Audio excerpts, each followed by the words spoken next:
কি রে আরিয়ান, দরজার কাছে চোরের মতো দাঁড়িয়ে আছিস কেন? আয় এই খাটে এসে বস। আয় আমাকে একটু আদর কর।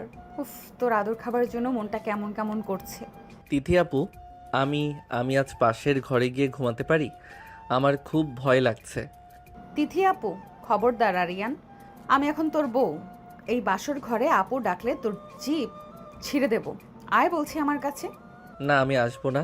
তুমি অনেক দুষ্টু। তুমি আমাকে সব সময় মারো। আজকেও তুমি আমাকে কিছু একটা করবে। আমি এই বিয়ে মানি না। মানিস না মানে? কাজের সামনে কবুল বলেছিস, সই করেছিস, এখন আমি তোকে জোর করে মানাবো। তোকে আজ আমি দেখাবো বড় আপুরা কেমন রোম্যান্স করে। আয় কাছে। গ্রামের নিস্তব্ধ রাত, চারিদিকে ঝিঝি পোকার ডাক আর বৃষ্টির হালকা টিপ টিপ শব্দ।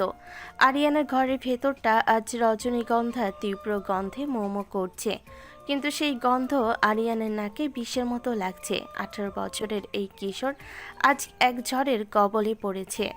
আরিয়ান আজই ইন্টারমিডিয়েট শেষ করেছে। জন্মনে ফুটবল প্রেমী ছেলেটার চোখে ছিল রঙিন স্বপ্ন, কিন্তু কয়েক ঘন্টার আগের এক অঘটন সব উলটপালট করে দিল। পাশের বাড়ি দাপুটে বড় আপু তিথি, যাকে আরিয়ান বাঘিনীর মতো ভয় পায়, সে আজ আরিয়ানের ঘরে বেনারসি পরে বসে আছে। মাত্র কয়েক ঘন্টা আগের কথা, আরিয়ানের বাড়িতে একটা জটলা। তিথির বিয়ে ঠিক হয়েছিল শহরের এক ব্যবসায়ীর সাথে, কিন্তু বিয়ের আসরে জানাজানি হলো লোকটা পাচারকারী চক্রের সাথে জড়িত এবং তার আগেও দুটি বিয়ে করেছে। তিথির বাবা এই অপমানে এবং সম্মানের চিন্তায় সেখানেই হার্ট অ্যাটাক করলেন। পাড়ার লোকজন ছিছি করতে লাগলো। তিথির বাবা আরিয়ানের বাবার হাত ধরে ডুকরে কেঁদে উঠলেন। দোস্ত, আমার মেয়েটার মান সম্মান আজ ধুলোয় মিশে গেল। সমাজ আমাদের বাঁচতে দিবে না। তুই কি তোর আরিয়ানের সাথে তিথির বিয়ে দিয়ে আমার মুখটা রক্ষা করবি না?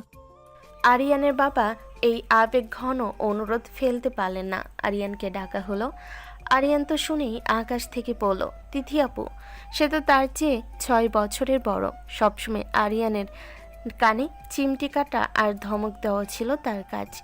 আরিয়ান অনেক আপত্তি করল। বাবা, আমি এই বিয়ে করব না। তিথি আপু আমার চেয়ে অনেক বড়। আমি তো ওকে ভয় পাই। বাবারে, তুই না করলে এই পরিবারটা শেষ হয়ে যাবে। মানুষের অভিশাপ আমাদের ঘর পুড়িয়ে দেবে। মায়ের কথা রাখ বাবা। আরিয়ান নিরুপায় হয়ে রাজি হলো। আরিয়ানের বাড়ির উঠোনেই তাড়াতাড়ি বিয়ের আয়োজন হলো। কাজী এলো। তিথি লাল বেনারসি পরে যখন আরিয়ানের পাশে বসলো, তখন আরিয়ান কাঁপছিল। বিয়ের প্রসেস ছিল খুব সংক্ষিপ্ত। দেনমোহর ঠিক হলো 5 লাখ। কাজী খাতা খুলে আরিয়ানকে সই করতে বললেন। আরিয়ান যখন কাপা কাপা হাতে কলম চালালো, তখন তার মনে হলো সে নিজের জেলের পরোয়ানায় সই করছে। আরিয়ান রে, তুই জানিস না তোকে পাওয়ার জন্য আমি কত মানত করেছি। আজ সুযোগটা এমনিতেই এসে গেল। তোকে এই তিথি আপু আর কাছছাড়া করবে না। বিয়ে শেষ করে আরিয়ানকে তার ঘরে পাঠিয়ে দেওয়া হলো। ঘরে দরজা আটকে তিথি খাটে বসে আছে। আরিয়ান দরজার কোণে মূর্তির মতো দাঁড়িয়ে, আর তিথি তাকে আদর করার জন্য ওত পেতে বসে আছে। আরিয়ান তো ভয়ে শেষ। আরিয়ানের ভাবি রেশমা, মিতা এবং 2 বন্ধু বল্টু জানালার বাইরে কান পেতে আছে। তারা খিক খিক করে হাসছে। আরিয়ান রে, ঘরের ভেতর কথা শুনছিস না? বিড়াল হয়ে আছিস কেন? বাঘিনীকে সামলা।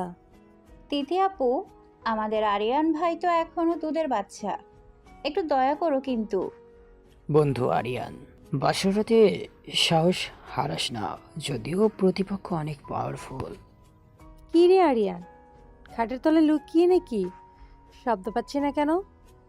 তিথি আপু, দরজাটা একটু খোলো না, তোকে লাল শাড়িতে একটু দেখি। আরিয়ান, বউ কি ধমক দিল নাকি? একটা আওয়াজও দেয় না। এই বল্টু, তুই চুপ থাক। তিথি, আরিয়ানকে বেশি কষ্ট দিস না কিন্তু। তিথি আপু, ভাইয়া কি এখন থেকে তুমি ছোট রাখবে? হাসছি আমরা এখানে। বন্ধু, আমাদের জন্য বিরিয়ানি কি সকালে পাবি নাকি বউয়ের হাতে মার খাবি? আরিয়ান, তোকে একটা টিপস দিই, বইয়ের কাছে আগে স্যালেন্ডার কর। তিথির এবার মেজাজ হারিয়ে খাট থেকে নামলো। দ্রুত জানালার কাছে গিয়ে হ্যাসকা টানে জানালা খুলে দিল। ওই, তোদের জ্বালাই কি বাসরটাও করতে পারবো না? রেশমা ভাবি, জানতো এখান থেকে। আর বল্টু, মিতা, তোরা যদি আর 1 মিনিট এখানে থাকিস তবে গরম জল ঢেলে দেব সবার গায়ে। বাসর ঘরে আড়ি পাততে লজ্জা লাগে না? ভাগ এখান থেকে। তিথি ধপাস করে জানালা বন্ধ করে দিল। আরিয়ানের দিকে ফিরে পৈশাচিক হাসি দিল। এবার তোকে কে বাঁচাবে? এবার তোর পালা। পালাবি? দেখি কেমন পালাতে পারিস। তিথি আরিয়ানের দিকে এগোতে লাগলো। আরিয়ান ভয়ে ডাইনিং টেবিলের একপাশ দিয়ে দৌড় দিল। না, তুমি এসো না, আমি পালাবো। আমি জানালা দিয়ে লাফ দেব। দেখি কেমন লাফ দিস। তিথি আরিয়ানকে জাপটে ধরতে গেল। আরিয়ান নিচু হয়ে পাশ কাটিয়ে আলমারির ওপাশে গেল। তিথি খিলখিল করে হাসছে। তার বেনারসির আঁচল মাটিতে লুটাচ্ছে। ছোটু, যতই পালাবি তত আমার উত্তেজনা বাড়বে। আয় কাছে। তুমি অনেক খারাপ, আমি দাদুকে বলে দেব। আরিয়ান দরজার দিকে ছুটল, কিন্তু তিথি চিতাবাঘের মতো লাফিয়ে আরিয়ানের কোমর জড়িয়ে ধরল। আরিয়ান নিজেকে ছাড়িয়ে নিতে লাফালাফি করতে লাগলো। অনেক দৌড়েছিস, এইবার শিকার ধরা পড়েছে। তিথি আরিয়ানকে হিড়হিড় করে টেনে খাটের উপর ফেলল। আরিয়ান উপর হয়ে পড়ে পালানোর চেষ্টা করছিল, কিন্তু তিথি তার ওপর চেপে বসলো। আরিয়ানের দুহাত পিঠের ওপর ধরে ফেলল। তিথি আরিয়ানের কানে ফিসফিস করে, আজ সারা রাত তুই আমার কয়েদি। তোর এই কচি শরীরটা আমি আজ পিষে ফেলবো। ছাড়ো আমাকে, ব্যথা লাগছে। তিথি আপু প্লিজ। আবার আপু? তিথি আরিয়ানকে ঘুরিয়ে চিৎ করলো। আরিয়ানের পাঞ্জাবি বোতামগুলো একটানে ছিঁড়ে ফেলল। আরিয়ানের ফর্সা বুকটা বেরিয়ে এলো। তিথি তার লাল ঠোঁট দিয়ে আরিয়ানের বুকে একটা গভীর কামড় দিল। আহ, মরে গেলাম মা গো। মরবি না, আজ তো তুই নতুন করে জন্ম নিবি। তোর এই ভয় আমাকে আরো বেশি পাগল করছে আরিয়ান। তিথি তার ব্লাউজের হুক খুলে আরিয়ানের উপর হয়ে পড়ল। তার স্তনের চাপে আরিয়ানের দম বন্ধ হওয়ার উপক্রম। তিথি আরিয়ানের ঠোঁট দুটো নিচের দাঁত দিয়ে চেপে ধরল। আরিয়ান যন্ত্রণায় ছটফট করছিল, কিন্তু তিথির পেশিবহুল হাতের চাপে সে নড়তে পারছিল না। তুমি এত নিষ্ঠুর কেন? ছেড়ে দাও আমাকে। আমি নিষ্ঠুর না রে জান, আমি তৃষ্ণার্ত। ছোটবেলা থেকে তোকে পাওয়ার জন্য আমি অপেক্ষা করেছি। আজ সেই মধু আমি চেটে পুটে খাবো। তিথি আরিয়ানের প্যান্টের বেল্ট খুলে ফেলল এক টানে। আরিয়ান লজ্জার আতঙ্কে চোখ বন্ধ করে ফেলল। তিথি তার শাড়ির সব আবরণ ফেলে দিয়ে আরিয়ানের নগ্ন দেহের ওপর নিজের নগ্ন শরীর মেলে দিল। আরিয়ানের সারা শরীর শিউরে উঠল। তিথি আরিয়ানকে পাগলের মতো চুম খেতে লাগলো। উফ, কি করছো তুমি? ছাড়ো। ছাড়বো না, আজ তোকে আমি বড়দের খেলা শেখাবো। তিথি আরিয়ানকে আদর করতে থাকলো। আরিয়ান যখন তিথির সিক্ত স্পর্শ পেল, আরিয়ান এক অদ্ভুত ঘরে চলে গেল। তিথি ধীরে ধীরে নিচে নেমে এসে আরিয়ানকে আদর করতে থাকলো। ওহ, এ কি করছো তুমি? ও গড, খুব অদ্ভুত লাগছে। আহ। তিথি পাগলের মতো আরিয়ানকে আদর করতে লাগলো। আরিয়ান খাটের চাদর খামচে ধরল। তার শরীরের সমস্ত উত্তেজনা এক জায়গায় জমা হতে লাগলো। তিথি এবার উপরে উঠে এসে আরিয়ানের ঠোঁটে চুমু খেয়ে পড়ল। এবার তৈরি হও আরিয়ান, আমি ভেতরে আসছি। তিথি নিজেকে আরিয়ানের উপর বসিয়ে দিল। তিথির চাপে আরিয়ান চিৎকার করে উঠল। মা গো, ফেটে গেল। ছাড়ো বলছি, ছাড়ো বলছি। একটু সহ্য কর জানু, এক্ষুনি মজা পাবি। ও ফারিয়ান, তুই এত হট কেন? তিথি এবার আরিয়ানের উপর শুয়ে আদর করতে লাগলো। আরিয়ানের শরীর বিছানার সাথে ডলে যাচ্ছে। আরিয়ান প্রথমে চিৎকার করলো। ধীরে ধীরে সে এক চরম পুলক অনুভব করলো। সে তিথির কোমর চাপটে ধরলো। আহ তিথি, আরো জোরে। উফ, আমি আর পারছি না। হ্যাঁ আরিয়ান, এইভাবেই দে আমাকে সব, আমি শেষ হয়ে যাচ্ছি। তিথি বাঘিনীর মতো আরিয়ানের ওপর গঙ্গাতে গঙ্গাতে নিজের চরম তৃপ্তি খুঁজে পেল। আরিয়ানও দুজনের ঘমর্ত শরীর একাকার হয়ে গেল। আরিয়ান এখন বুঝতে পারল তিথি আপু কেন তাকে এত জ্বালাতন করত। এই মিষ্টি বইয়ের উত্তাপ আজ তার জীবনের সব ভয় ভুলিয়ে দিল। তিথি আরিয়ানের বুকে মাথা রেখে ফিসফিস করে বলল, কাল সকালে আবার খেলা হবে ছোটু, এখন একটু ঘুমা। বাসর রাতে সেই ঝোড়ো মাতলামি শেষ হয়েছে ঘন্টা কয়েক আগে। ভোরের আলো এখনো ফোটেনি। আধো অন্ধকার ঘরে রজনীগন্ধার মরা গন্ধটা এখনো ভ্যাপসা লাগছে। আরিয়ান খাটের এক কোণে কুকড়ে শুয়ে আছে। তার শরীরে ব্যথা, ঠোঁটে কামড়ে দাগ, আর মনে প্রচণ্ড এক অপমান বোধ। পাশে অঘরে ঘুমোচ্ছে তিথি। তিথি গায়ের চাদরটা একপাশে সরে গেছে, কিন্তু আরিয়ান সেদিকে তাকাতেও ঘৃণাবোধ করছে। তার কাছে এই বিয়েটা একটা দুঃস্বপ্ন। সে মনে মনে ভাবছে এই মেয়েটা তাকে ভালোবাসে না, সে শুধু নিজের গায়ে জোর দেখিয়েছে। ছি, আমি কি এতই অপদার্থ? একটা মেয়ের কাছে এভাবে হেরে গেলাম। ও তো আমার বউ নয়, ও একটা ডাইনি। আমি কোনোদিন ওকে মনে মনেও বউ হিসেবে মানব না। আমাকে জোর করে কবুল বলানো হয়েছে, জোর করে বাসর করানো হয়েছে। আমি এই ঘর থেকে পালাবো। সকাল 7টা। আরিয়ানের দরজায় ধূপধাপ শব্দ। বাইরে সেই আড়িপাতা বাহিনী এখন পূর্ণ উদ্যমে হাজির। রেশমি ভাবি, মিতা, বল্টু আর সাথে যোগ দিয়েছে পাড়ার বড় ভাই কাশেম। ওরে ও আরিয়ান, বেলা তো অনেক হলো, এবার দরজা খোল। বাসর গিয়ে এখন মধুপুর হয়ে গেল নাকি? তিথি আপু, আমাদের ভাইয়া কি আস্ত রেখেছো নাকি একদম চিবিয়ে খেয়েছো? একটা সাড়া দাও। বন্ধু আরিয়ান, রাতে তো অনেক দৌড়াদৌড়ি করলি, এখন কি গ্লুকোজ লাগবে? আমরা শরবত নিয়ে আসবো। আরে আরিয়ান ছোট হতে পারে, কিন্তু তিথি তো খেলবার মানুষ। আরিয়ান মনে হয় এখনো বিছানা ছাড়তে পারছে না। তিথি, ওরে নতুন বউ, ঘর থেকে বের হ, মুখটা দেখি একটু। সারা রাত তো অনেক করছত, বাসর করলি। আরিয়ান উঠে গিয়ে বিরক্তিতে দরজা খুলে দিল। তার উস্কো খুস্কো চুল আর বিধ্বস্ত চেহারা দেখে বাইরে হাসি রোল পড়ল। এ কি রে আরিয়ান, তোকে তো দেখে মনে হচ্ছে জঙ্গলের হাতির কবলে পড়েছিলি। দোস্ত, গলায় ওটা কিসের দাগ? মশা কামড়েছে নাকি বউ আদর করেছে? তোমরা সবাই চুপ করো, একদম বাজে কথা বলবে না। আমি কাউকে বিয়ে করিনি, আর কাউকে বউ মানি না। তোমরা যাও এখান থেকে। আরিয়ানের চেঁচামেচিতে তিথি ঘুম থেকে উঠে দরজার কাছে এলো। এলোমেলো চুলে তাকে আরো বেশি মোহনী আর ভয়ঙ্কর লাগছে। সে আরিয়ানের কাঁধে হাত রাখলো। কি হয়েছে গো? সকালবেলা আমার বরের ওপর এত চেঁচামেচি কিসের? আরিয়ান তিথির হাতটা ঝটকা মেরে সরিয়ে দিয়ে বলে, আমাকে একদম ছোবে না তুমি। তোমার লজ্জা করে না? সবার সামনে আদিক্ষেতা দেখাচ্ছ। তুমি আমার কেউ নও। দেখলে তো, কাল রাত থেকে আদর পেয়ে ছেলেটা পাগল হয়ে গেছে, এখন আদরের রাগ দেখাচ্ছে। তোমরা যাও তো, আমি একটু ওকে ঠান্ডা করি। ওহো, তিথি আপু তো দেখি পুরোই কন্ট্রোলে নিয়েছে। চল চল, এদের প্রাইভেসি দেই। আরিয়ান, বউকে বেশি টর্চার না বাবা, রাতে কিন্তু আবার বিপদে পড়বি। সবাই হাসতে হাসতে চলে গেল। তিথি দরজা বন্ধ করে আরিয়ানের দিকে ফিরল। আরিয়ান তখন রাগে ফুঁসছে। তুই আমাকে যতই অবজ্ঞা করিস আরিয়ান, তুই এখন আমার। কাল রাতে আমি তোকে প্রমাণ দিয়েছি তুই কতটা আমার। ওটা প্রেম ছিল না তিথি আপু, ওটা ছিল তোমার গায়ের জোর। তুমি একটা জবরদখলকারী। আমি তোমাকে ঘৃণা করি। তোমার সাথে এক ঘরে থাকা আমার কাছে নরকবাসের মতো। তিথি আরিয়ানের একদম কাছে এসে তার বুক স্পর্শ করলো। ঘৃণা করিস? তাহলে কাল রাতে যখন আমি তোর ঘাড় কামড়ে ধরেছিলাম, তখন তুই শিউরে উঠেছিলি কেন? যখন আমার ঠোঁট তোর ঠোঁটে ছিল, তখন তো তুই আমাকে জড়িয়ে ধরেছিলি। ওটা কি ঘৃণা ছিল? ওটা শরীরের উত্তেজনা ছিল, মনের টান নয়। তুমি আমার বড় আপু ছিলে, আছো এবং থাকবে। আমি অন্য কাউকে ভালোবাসবো, তাকেই বউ বানাবো। তোমাকে আমি ডিভোর্স দেব। তিথির চোখে আগুন জ্বলে উঠল। সে এক ঝটকায় আরিয়ানকে দেওয়ালের সাথে চেপে ধরল। তার শরীরের উত্তাপ আরিয়ান আবার অনুভব করতে পারছে। ডিভোর্স? হ্যাঁ, তো সাহস তোর?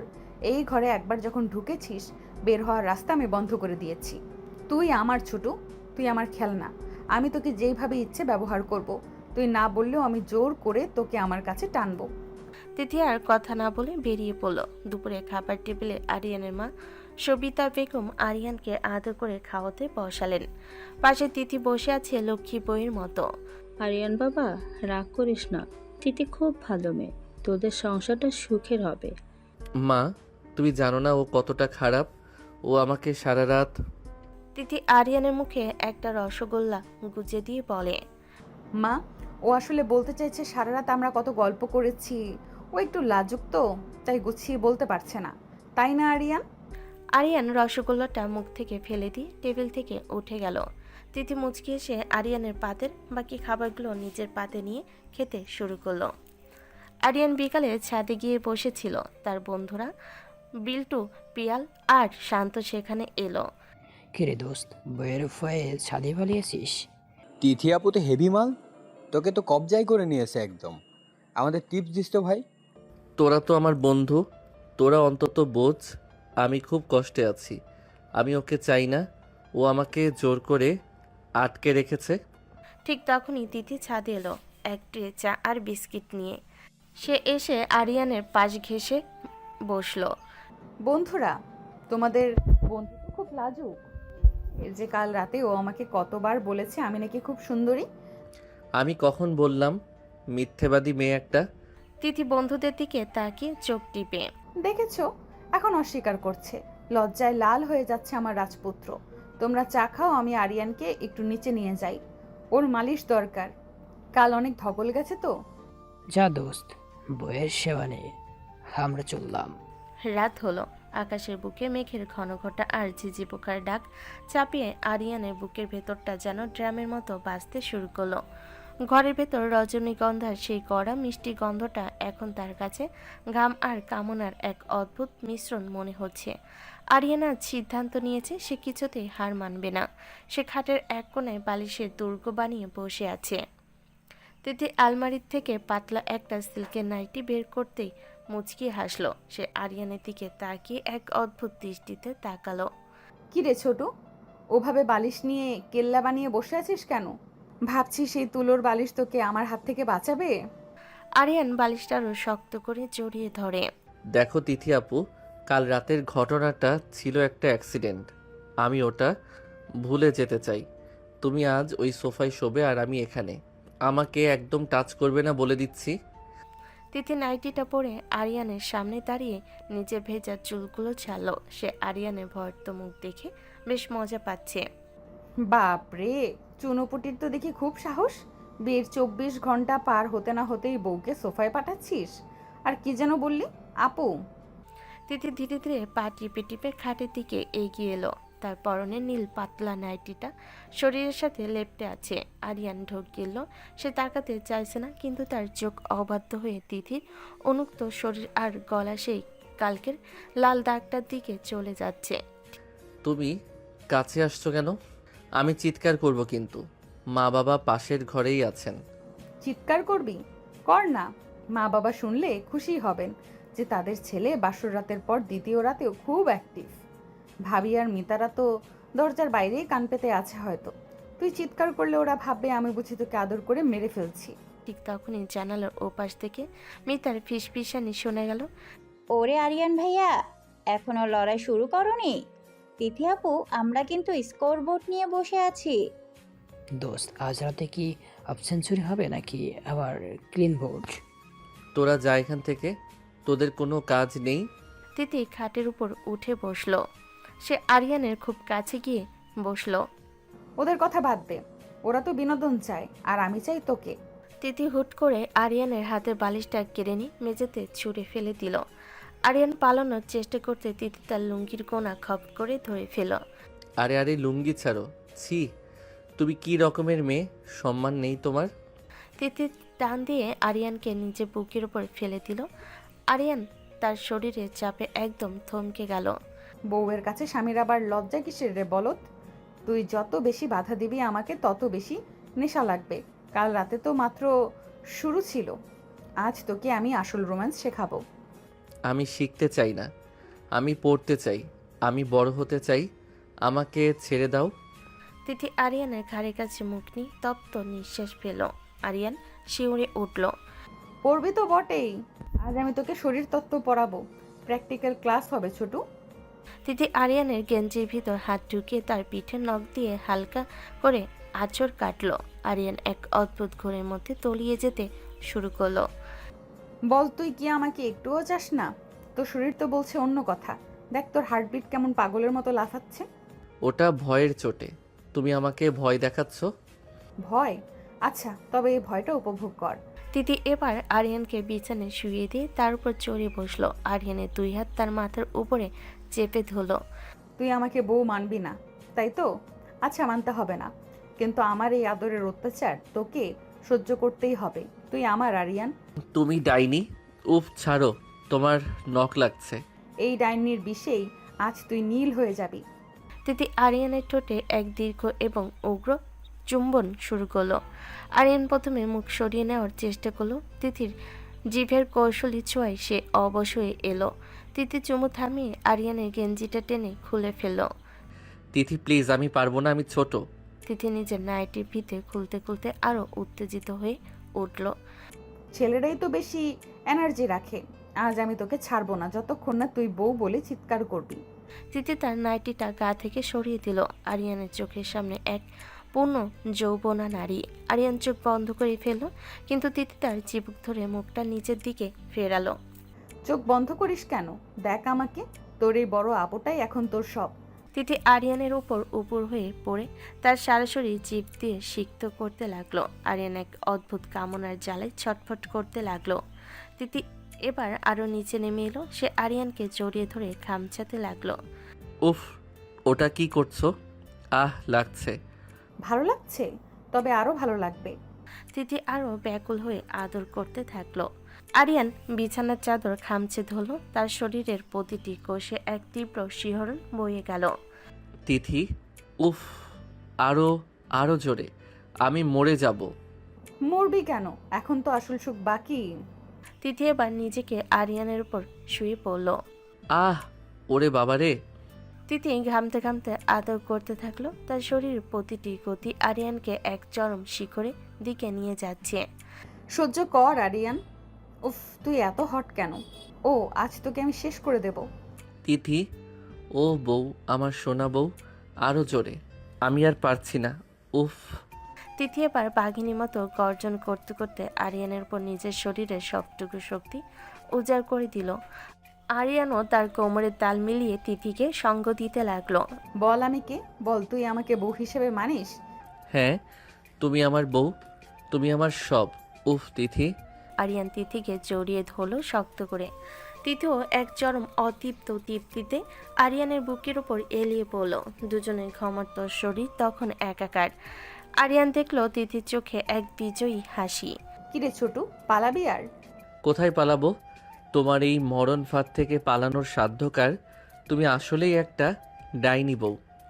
তিথি হাসলো এবং আরিয়ানকে আরো নিবিড়ভাবে জড়িয়ে ধরল। আরিয়ান মনে মনে বুঝলো সে মুখে যাই বলুক, এই অবাধ্য বড় আপুটার কাছে সে আর জীবনের জন্য হেরে গেছে। বাইরে বৃষ্টির শব্দ আরো জোরালো হলো, যেন প্রকৃতির এই মিলনকে তারা স্বাগত জানাচ্ছে।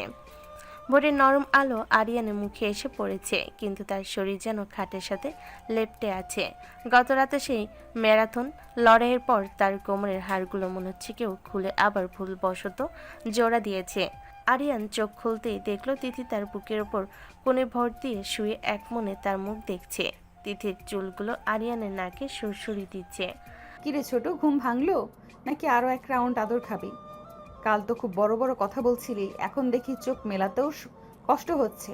আরিয়ান বিরক্ত হয়ে চাদরটা গলার কাছে টেনে বলে, তুমি শরত তিথি আপু, সকাল সকাল আমার উপর ওভাবে চড়ে আছো কেন? যাও নিচে গিয়ে চা করো। আপু? এখনো আপু? কাল রাতে যখন আমার ভেতরে ঢুকে চিৎকার করছিলি তখন তো অন্য নাম ধরে ডাকছিলি। আর চা আমি কেন করব?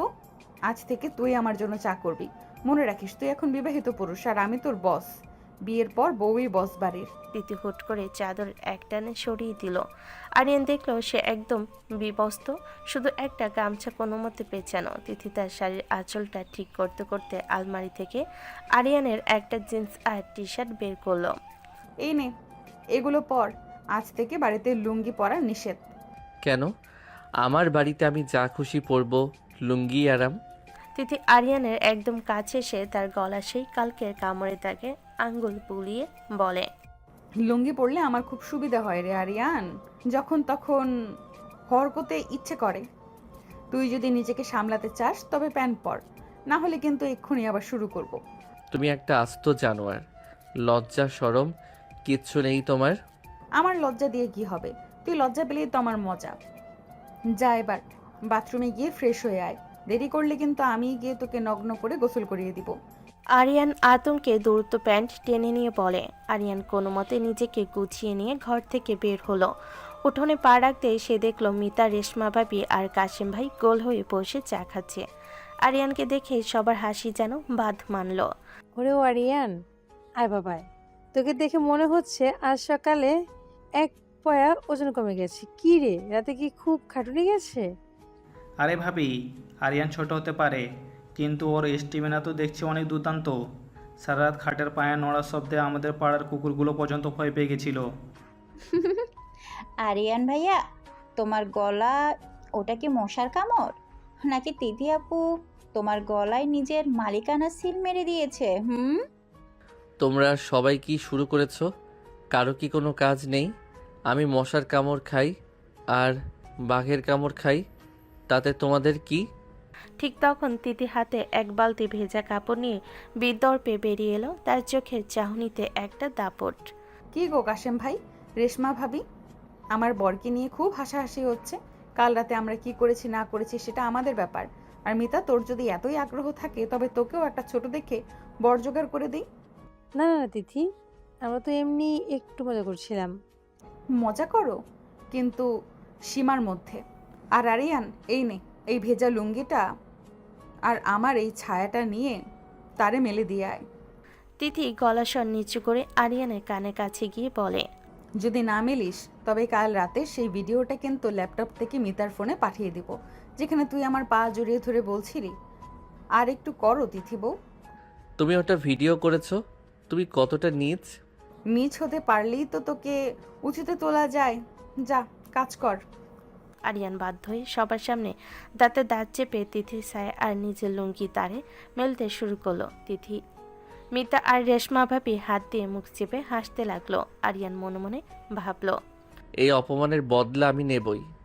দুপুরে খাওয়ার সময় বাড়ির সবাই একসাথে বসেছে। আরিয়ানের বাবা আজ খুব খুশি। তিনি বারবার আরিয়ানকে বড় বড় মাছের টুকরো তুলে দিচ্ছেন। খা বাবা আরিয়ান, তোর এখন শক্তির খুব দরকার। তিথি খুব ভাগ্য করে তোকে পেয়েছে। শক্তি তো ওসব চুষে নিয়ে নিয়েছে বাবা। ঠিক তখনই আরিয়ান অনুভব করলো টেবিলের নিচে কিছু একটা তার উরুর ওপর সুরসুরি দিচ্ছে। সে বুঝতে পারলো তিথি তার পায়ের পাতা দিয়ে আরিয়ানের জিন্সের ওপর দিয়ে ঘষা দিচ্ছে। আরিয়ান চমকে উঠে চিৎকার করে, উফ মা, টেবিলের নিচে কি যেন কামড়াচ্ছে। কি হবে রে? বিড়াল হবে হয়তো। ওরে পুষি, যা তো এখান থেকে।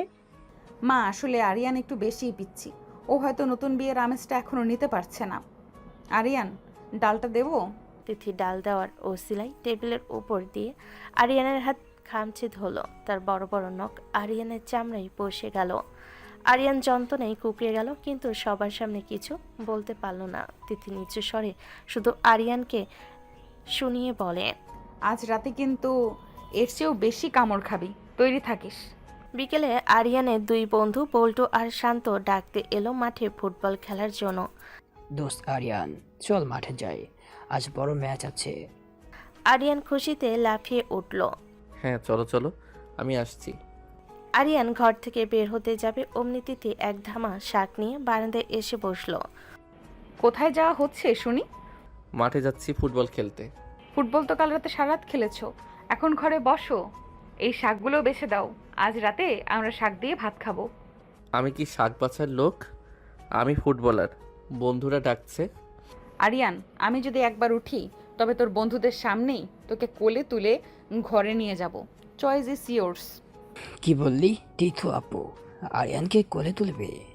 হ্যাঁ বল্টু, তোর বন্ধু তো এখন আমার পুতুল। যা, তোর আজ খেলগে। আরিয়ান এখন ঘর কন্যা শিখবে। বন্ধুরা হাসতে হাসতে চলে গেল। আরিয়ান মুখ অন্ধকার করে তিথির পাশে বসে শাক করতে লাগলো। তুমি আমাকে সবার সামনে বেইজ্জত করে ছাড়বে? বেইজ্জত না রে পাগল, আমি তোকে আদর্শ স্বামী বানাচ্ছি। সাক্ষ্যটা শেষ হলে ঘরে আয়, তোকে একটা রিওয়ার্ড দেব। কি রিওয়ার্ড? আরিয়ান সন্দেহ চোখে তাকায়। তিথি আরিয়ানের গালে একটা ভেজা চুমু খেয়ে বলে, কালকের চেয়েও বড় একটা সারপ্রাইজ। রাত 11টা। আরিয়ান আজ বুদ্ধি করেছে সে আজ তিথিকে সুযোগই দেবে না। সে ঘরে ঢুকে লেপ মুড়ি দিয়ে ঘুমের ভান করে পড়ে থাকলো। তিথি যখন ঘরে ঢুকলো তার পরনে ছিল একটা লাল রঙের জর্জেটের শাড়ি। কিরে, ঘুমের ভান করা হচ্ছে? আমার নজরে সব পড়ে, ওঠ। আরিয়ান লেপের ভেতর থেকে বলে, আমার খুব জ্বর, আমি আজ কিছু করতে পারবো না, আমাকে ঘুমাতে দাও। জ্বর? আচ্ছা, তবে তো জলপট্টি দিতে হয়। তিথি হুট করে এক গ্লাস ঠান্ডা পানি আরিয়ানের লেপের ভেতর ঢেলে দিল। আরিয়ান বাপরে বলে লাফিয়ে উঠল। তুমি আজ তো একটা পাগল, বিছানা ভিজিয়ে দিলে কেন? বিছানা ভিজলে কি হয়েছে? মেঝেতে শোবো দুজনে। আজ রাতে তোকে আমি আরো বেশি জ্বালিয়ে মারবো। তিথি আরিয়ানকে দেওয়ালের সাথে চেপে ধরল। তার হাতের বাঁধন এত শক্ত যে আরিয়ান নড়তে পারছে না। তুই যত বেশি পালাবি আমি তোকে তত বেশি জাপটে ধরবো। বল, তুই কি আমার বউ হতে রাজি আছিস? আমি বউ কেন হব? তুমি তো বউ। কি বলে এইসব? না, আজ রাতে তুই হবি আমার বউ আর আমি হব তোর বর। আজ আমি তোকে শাসন করব। হায় আল্লাহ, কি বলে এসব? কার পাল্লায় পড়লাম? তিথি আরিয়ানের গেঞ্জিটা ছিঁড়ে ফেলল। আরিয়ান দেখল তিথির চোখে আজ এক নতুন নেশা। সে বুঝতে পারল এই রাতের লড়াইটা কালকের চেয়েও বেশি ভয়ানক হতে যাচ্ছে। তিথি তাকে বিছানায় ছুঁড়ে ফেলে দিয়ে নিজের উপরে শাড়িটা আলগা করে দিল।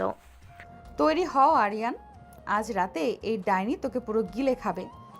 আরিয়ান আর প্রতিবাদ করতে পারল না। তিথির উত্তপ্ত শরীরে ছোঁয়ায় তার সব পরিকল্পনা ভেস্তে গেল। সে আবার নিজেকে সমর্পণ করলো সেই অবাধ্য বড় আপুটার কাছে, যে এখন তার সর্বে সর্বা। বাইরে তখন ঝড় শুরু হয়েছে আর ঘরের ভেতর শুরু হলো আরেকটা উত্থাল ঝড়। বাসরাতে সেই ঝোড়ো লহরের পর দ্বিতীয় রাতটা ছিল আরও অদ্ভুত। আরিয়ান আজ মনে মনে ঠিক করেছে সে কিছুতেই তিতির কাছে নতি স্বীকার করবে না। সে খাটের এক কোণায় একটা বালিশ নিয়ে দেওয়াল ধুয়ে বসে আছে। তিথি হঠাৎ বাথরুমে গেল। বাথরুম থেকে ভেজা চুলে বের হয়ে এলো তিথি। পরনে তার নীল রঙের একটা শাড়ি, কপালে ছোট্ট একটা টিপ। তাকে দেখতে খুব শান্ত মনে হলো। চোখের কোণে সেই চিরচেনা দুষ্টামি। সে আয়নার সামনে দাঁড়িয়ে চুল আস্তে আস্তে আয়নায় আরিয়ানের ভয়ত মুখটা দেখলো। কিরে ছোটু, ওভাবে বালিশ জড়িয়ে ধরে বসে আছিস কেন? ভাবছিস আজ ওটা তোকে বাঁচাবে? দেখো তিথি আপু, কাল রাতে তুমি যা করেছো আমি সব সহ্য করেছি, কিন্তু আজ আমি খুব অসুস্থ। আমার সারা শরীর ব্যথা করছে। তুমি প্লিজ আজ ওই সোফায় গিয়ে ঘুমাও। হুলি বাবালি, আমার বরের বুঝি খুব ব্যথা, তা ডাক্তার ডাকবো নাকি আমি একটু মালিশ করে দেব? খিলখিল করে হেসে বিছানায় উঠে এলো। আরিয়ান বালিশটা আরো শক্ত করে ধরে, না, একদম কাছে আসবে না। আমি চিৎকার করে মা বাবাকে ডাকবো কিন্তু। তিথি কোনো কথা না বলে এক ঝটকায় আরিয়ানের হাত থেকে বালিশটা কেড়ে নিয়ে নিচে ফেলে দিল। আরিয়ান পালানোর চেষ্টা করতে তিথির হাত ধরে নিজের দিকে টান দিল। আরিয়ান ভারসাম্য হারিয়ে তিথির কোলের উপর গিয়ে পড়ল। চিৎকার করবি? কর না। মা বাবা শুনলে ভাববেন নতুন বউয়ের সাথে ছেলে খুব মজা করছে, আর মেয়েতারা তো দরজার বাইরেই কান পেতে আছে হয়তো। তুমি খুব খারাপ। কেন আমাকে এভাবে জ্বালাচ্ছ? আমি তো তোমাকে বিয়ে করতে চাইনি।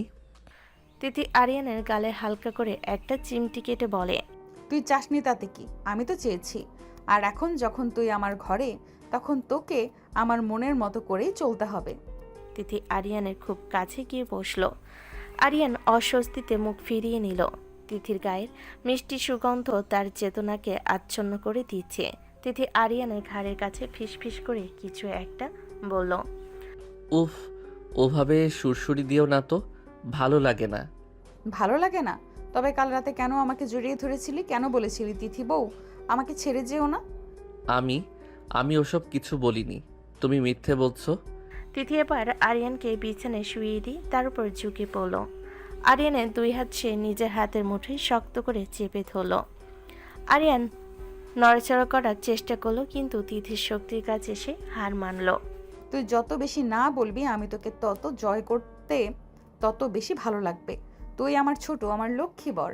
আজ রাতে তোকে আমি ভালোবাসার নতুন পাঠ শেখাবো। আমি শিখতে চাই না, আমি ঘুমাতে চাই। ছাড়ো আমাকে। ঘুমাবি তো বটেই, তবে আমার বুকে মাথা রেখে। তার আগে একটু আদর তো পাওয়াই যায়, তাই না? তিথি আরিয়ানের কপালে আর গালে ছোট ছোট অনেকগুলো চুমু খেতে লাগলো। আরিয়ানের রাগ ধীরে ধীরে কমতে শুরু করলো। সে বুঝতে পারলো এই দাপুটে মেয়ের হাত থেকে তার নিস্তার নেই। তিথি আরিয়ানের শার্টের বোতামগুলো একে একে খুলতে শুরু করলো। তিথি, তুমি কি আমাকে পাগল করে দেবে? পাগল তো তুই হয়েই আছিস, এখন শুধু ধরা দেওয়ার পালা। ঘরের আলোটা আবছা হয়ে এলো। তিথি আরিয়ানের খুব গভীরে মিশে যাওয়ার চেষ্টা করলো। আরিয়ান আর প্রতিবাদ করতে পারল না। সেও তার অবাধ্য হাত দুটো দিয়ে তিথিকে চাপটে ধরল। সারা রাত চলল তাদের মান অভিমান আর মিষ্টি ভালোবাসার এক লম্বা গল্প। আরিয়ান মনে মনে হাসলো। এই শাসন আর আদরের কাছে হার মানাটাও যেন এক অন্যরকম সুখ। বাইরে বৃষ্টির শব্দ আরও বেড়ে গেল, যেন এই ভালোবাসাকে আড়াল করতেই প্রকৃতির এই আয়োজন। আরিয়ান আর তিথির এই অসম লড়াইয়ের সংসার এখন যেন এক রণক্ষেত্র, যেখানে একদিকে আছে তিথির দাপুটের শাসন আর অন্যদিকে আরিয়ানের নিরন্তর পালানোর চেষ্টা। সকাল 10টা, আরিয়ান তখনও গভীর ঘুমে। স্বপ্নের ঘোরে সে ভাবছে সে একজন মস্ত বড় ড্রাগন শিকারী। হঠাৎ তার স্বপ্নের ড্রাগনটা যেন সত্যি সত্যি তার ওপর গরম নিঃশ্বাস ফেলল। আরিয়ান চোখ খুলে দেখল তিথি তার মুখের ওপর একটা হেয়ার ড্রাই ধরে গরম বাতাস দিচ্ছে। আরিয়ান বিছানা থেকে লাফিয়ে ওঠে। তিথি হেয়ার ড্রাইটা বন্ধ করে কোমরে হাত দিয়ে দাঁড়ায়। ওরে বাবারে, আগ্নেয়গিরি ফেটেছে, বাঁচাও। আগ্নেয়গিরি না রে বলদ, এটা তোর বউয়ের রাগ। সূর্য মাথার উপর উঠে গেছে আর তুই এখনো নাক ডেকে এই ঘরটাকে রেলওয়ে স্টেশন বানিয়ে রেখেছিস। ওঠ বলছি। তিথি আপু, তুমি কি দিন দিন পাগল হয়ে যাচ্ছ? এভাবে কেউ ঘুম ভাঙায়? আমার কানে যদি গরম বাতাস লেগে পর্দা ফেটে যেত। আরিয়ান চুলগুলো ঠিক করতে করতে বলে। তিথি আরিয়ানের কানটা ধরে একটা প্যাচ দিয়ে বলে, আবার আপু, শোন আরিয়ান, আজ যদি আমার বাবা মায়ের সামনে তুই একবারও আমাকে আপু ডেকেছিস, তবে তোর সব ভিডিও গেমের সিডি আমি বটি দিয়ে কুচি কুচি করে কাটবো। যা ঝটপট ড্রয়িং রুমের কার্পেটটা ঝাড়ু দিয়ে আয়। আরিয়ান যখন ড্রয়িং রুমের কার্পেট ছাড়ছে তখন সেখানে হাজির হলো তার বড় ভাই কাশেম আর ভাবি। কিরে আরিয়ান, বাসরাতের পর কি ঘরদোর সাফ করার কন্ট্যাক্ট নিয়েছিস নাকি? আরে কাশেম, বোঝো না কেন? দিদি তো বাঘিনী, ওকে আরিয়ানকে শান্তিতে থাকতে দেবে? আরিয়ান, বালিটা নিয়ে বাথরুমটাও একটু মেজে ফেলো তো বাবা। আমি কেন বাথরুম মাজবো? আমি কি এই বাড়ির কাজের ছেলে? তিথি রান্নাঘর থেকে চামচ হাতে বেরিয়ে এলো। কাজের ছেলে হবি কেন? তুই হচ্ছিস আমার গৃহপালিত বর। তুই কাজ করলে আমি তোকে রাতে স্পেশাল রিওয়ার্ড দেব। এখন যা, না গেলে কিন্তু সবার সামনে তোকে কোলে তুলে বাথরুমে নিয়ে যাব। ড্রয়িং রুমে আরিয়ানের শ্বশুর আজমল সাহেব আর শাশুড়ি আমিনা বেগম এসে বসেছেন। আরিয়ান সাদা পাঞ্জাবি পরে খুব ভদ্র সেজে তাদের সামনে এসে বসে। সে ভাবলো এখন অন্তত শ্বশুরবাড়ির লোকজনের সামনে সে একটু জামাই আদর পাবে। কি বাবাজি আরিয়ান, পড়াশোনা তো শেষ হলো, এখন সংসারের জল টানতে কেমন লাগছে? আমাদের মেয়েটা কি খুব বেশি চালাচ্ছে? জি না আব্বা, তিথি তো খুব। তিথি রান্নাঘর থেকে চিৎকার করে, আরিয়ান, আব্বা আম্মা শরবত খাওয়া শেষ, এবার একটু রান্নাঘরে এসে পেঁয়াজগুলো কুচি করে দাও না, আমার নখ তো বড়, কাটতে অসুবিধা হচ্ছে।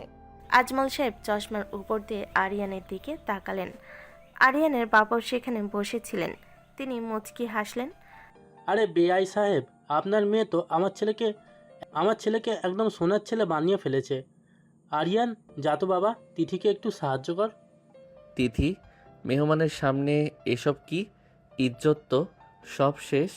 লোকে ভাববে আমি বুঝি বউয়ের আঁচল ধরা ছেলে। আরিয়ান ফিসফিস করে তিথির কাছে।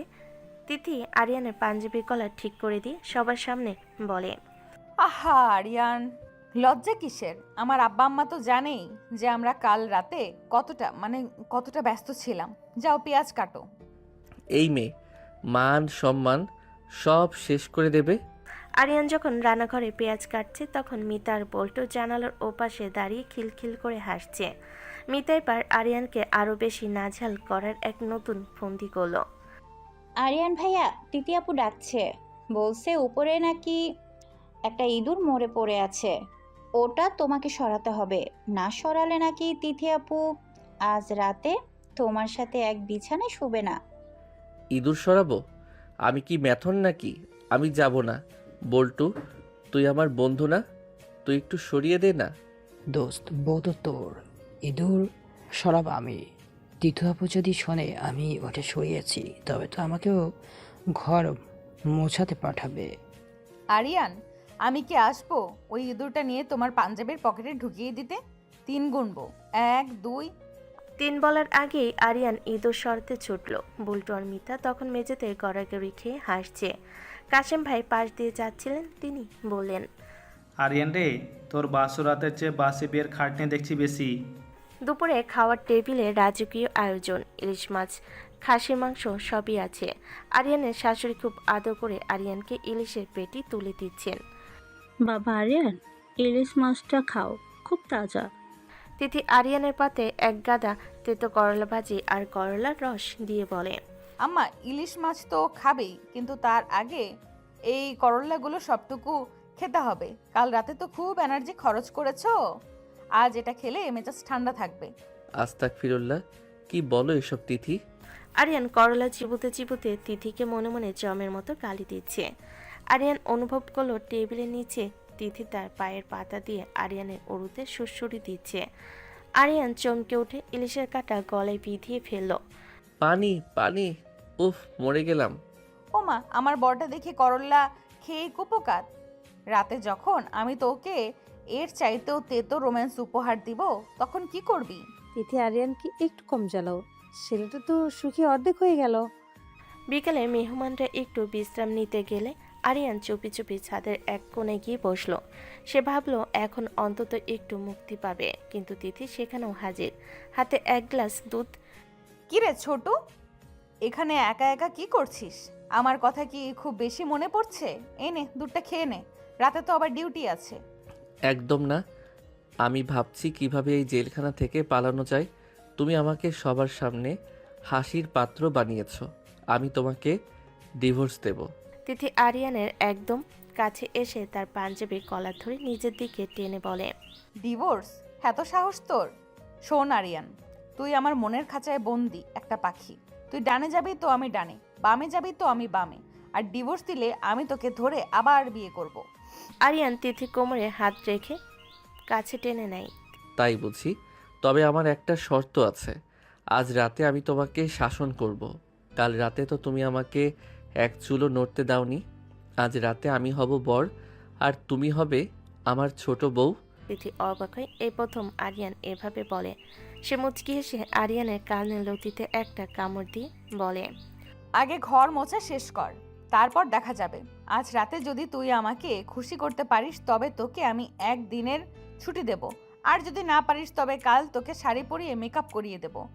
তুমি একটা আস্ত জানোয়ার বউ, কিন্তু কেন জানি এই ডাইনির মায়াতেই আমি আটকে গেছি। আরিয়ান তিথির কপালে একটা গভীর চুমু খেলো। ঠিক তখনই নিচ থেকে মিতা চিৎকার করে উঠল, ওরে ও আরিয়ান ভাইয়া, ছাদেও কি বাসর শুরু করে দিলে নাকি? নিচে আব্বা ডাকছে। আরিয়ান আর তিথি দুজনে হেসে ফেল। আরিয়ান বুঝলো এই তিথি তার জীবনের সবটুকু আনন্দ আর অশান্তির উৎস। সকাল 8টা। আরিয়ান ভেবেছিল আজ ছুটির দিন একটু বেলা পর্যন্ত ঘুমাবে, কিন্তু তার কপালে শান্তি নেই। তিথি এক বালতি ভেজা কাপড় নিয়ে ঘরে ঢুকে আরিয়ানের পায়ের উপর আছড়ে পড়ল। ওই ছোট, ওঠ, এই নে ফর্দ, আর এই নে বাজারের থলি। আজ আমার বাড়িতে তোর বন্ধুরা আসবে দাওয়াত খেতে। বড় দেখে একটা জ্যান্ত শিং মাছ আর খাসির রান নিয়ে আসবি। খবরদার মরা মাছ আনলে তোকে দিয়েই ছাড়াবো। আমি পারবো না। আজ মাঠে ফাইনাল খেলা, বন্ধুরা দেখলে আমার ইজ্জত থাকবে না। পাড়ার মোড়ে ব্যাগ হাতে দাঁড়িয়ে থাকা মানে আমার ফুটবল ক্যারিয়ার শেষ। আরিয়ান চক কসলাতে থাকে। তিথি আরিয়ানের পাঞ্জাবির কলার ধরে নিজের দিকে টেনে নেয়। ক্যারিয়ার তো আমি কাল রাতেই শেষ করে দিয়েছি রে বলদ। এখন ব্যাগ হাতে নিবি নাকি তোকে কোলে তুলে বাজারে নিয়ে গিয়ে সবার সামনে বলবো, দেখুন আমার বর বাজার করতে লজ্জা পাই? আরিয়ান নিরুপায় হয়ে বাজারের থলি হাতে বের হলো। পাড়া মরে যেতে তার চিরশত্রু পল্টু আর শান্তর পাল্লাই পড়ল। কিরে আরিয়ান, হাতে ওটা কি? লুই ভিটেনের ব্যাগ নাকি বাজারের থলি? দোস্ত, শিং মাছ কি তোকে কামড়াবে নাকি তুই মাছকে কামড়াবি? বাসর রাতের পর তো দেখছি তোর চেহারা শুকিয়ে শুটকি হয়ে গেছে। তোরা থামবি? তিথি শিং মাছ খেতে চেয়েছে, না নিলে আজ রাতে আমাকে শিং মাছের মতো গরম জলে চুবাবে। তোরা বুঝবি না বাঘিনী পোষা কত কঠিন। বাজার থেকে ফেরার পর আরিয়ান ভেবেছিল এবার রেহাই পাবে, কিন্তু তিথি তাকে টেনে নিয়ে গেল রান্নাঘরে। সেখানে আগে থেকে হাজির ছিল রেশমা ভাবি আর পাশের বাড়ির চঞ্চল মিতা। আরিয়ান, আজ আমি রান্না করব না, আজ তুই বন্ধুদের রান্না করে খাওয়াবি। এনে পেঁয়াজ এগুলো কুচি কর। আমি পেঁয়াজ কাটবো? আমি কি বাবুর্চি? মা দেখো না তোমার আদরের বউ আমাকে দিয়ে কি করাচ্ছে। আরিয়ান, মা তো এখন পাড়ায় গল্প করছে তার ছেলে কত গুণী। তিথি, তুই তো জামাকে একদম হাতের পুতুল বানিয়ে ফেলেছিস। আরিয়ান ভাইয়া, পেঁয়াজ কাটতে গিয়ে চোখে পানি আসছে কেন? বউকে খুব মেরেছে নাকি? মিতা তুই চুপ থাক।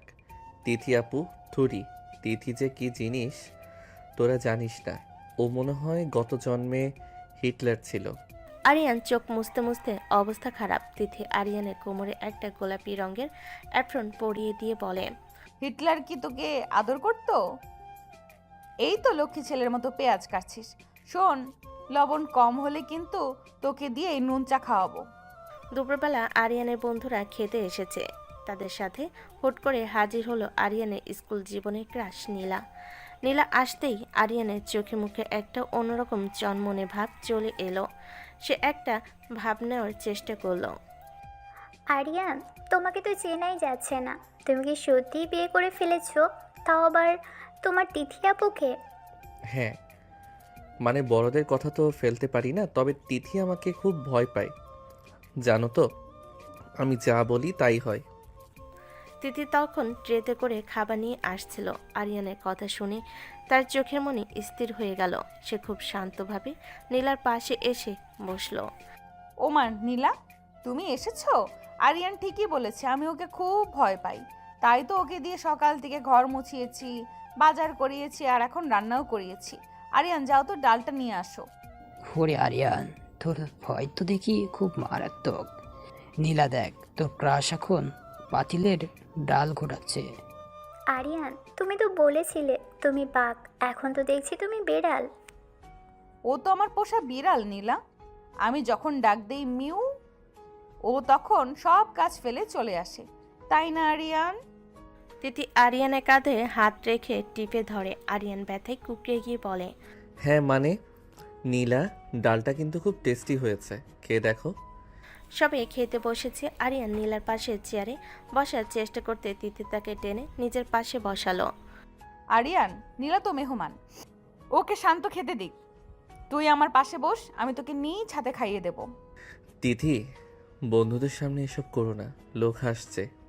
তিথি আরিয়ানের মুখে একটা বড় করলার টুকরো গুজে দিয়ে বলে, লোক হাসলে হাসুক, তুই খা। আর নীলা, তুমি শোনো, আরিয়ান কিন্তু রাতে খুব ভালো গান গায়, তবে গানটা শুধু আমার জন্যই গায়।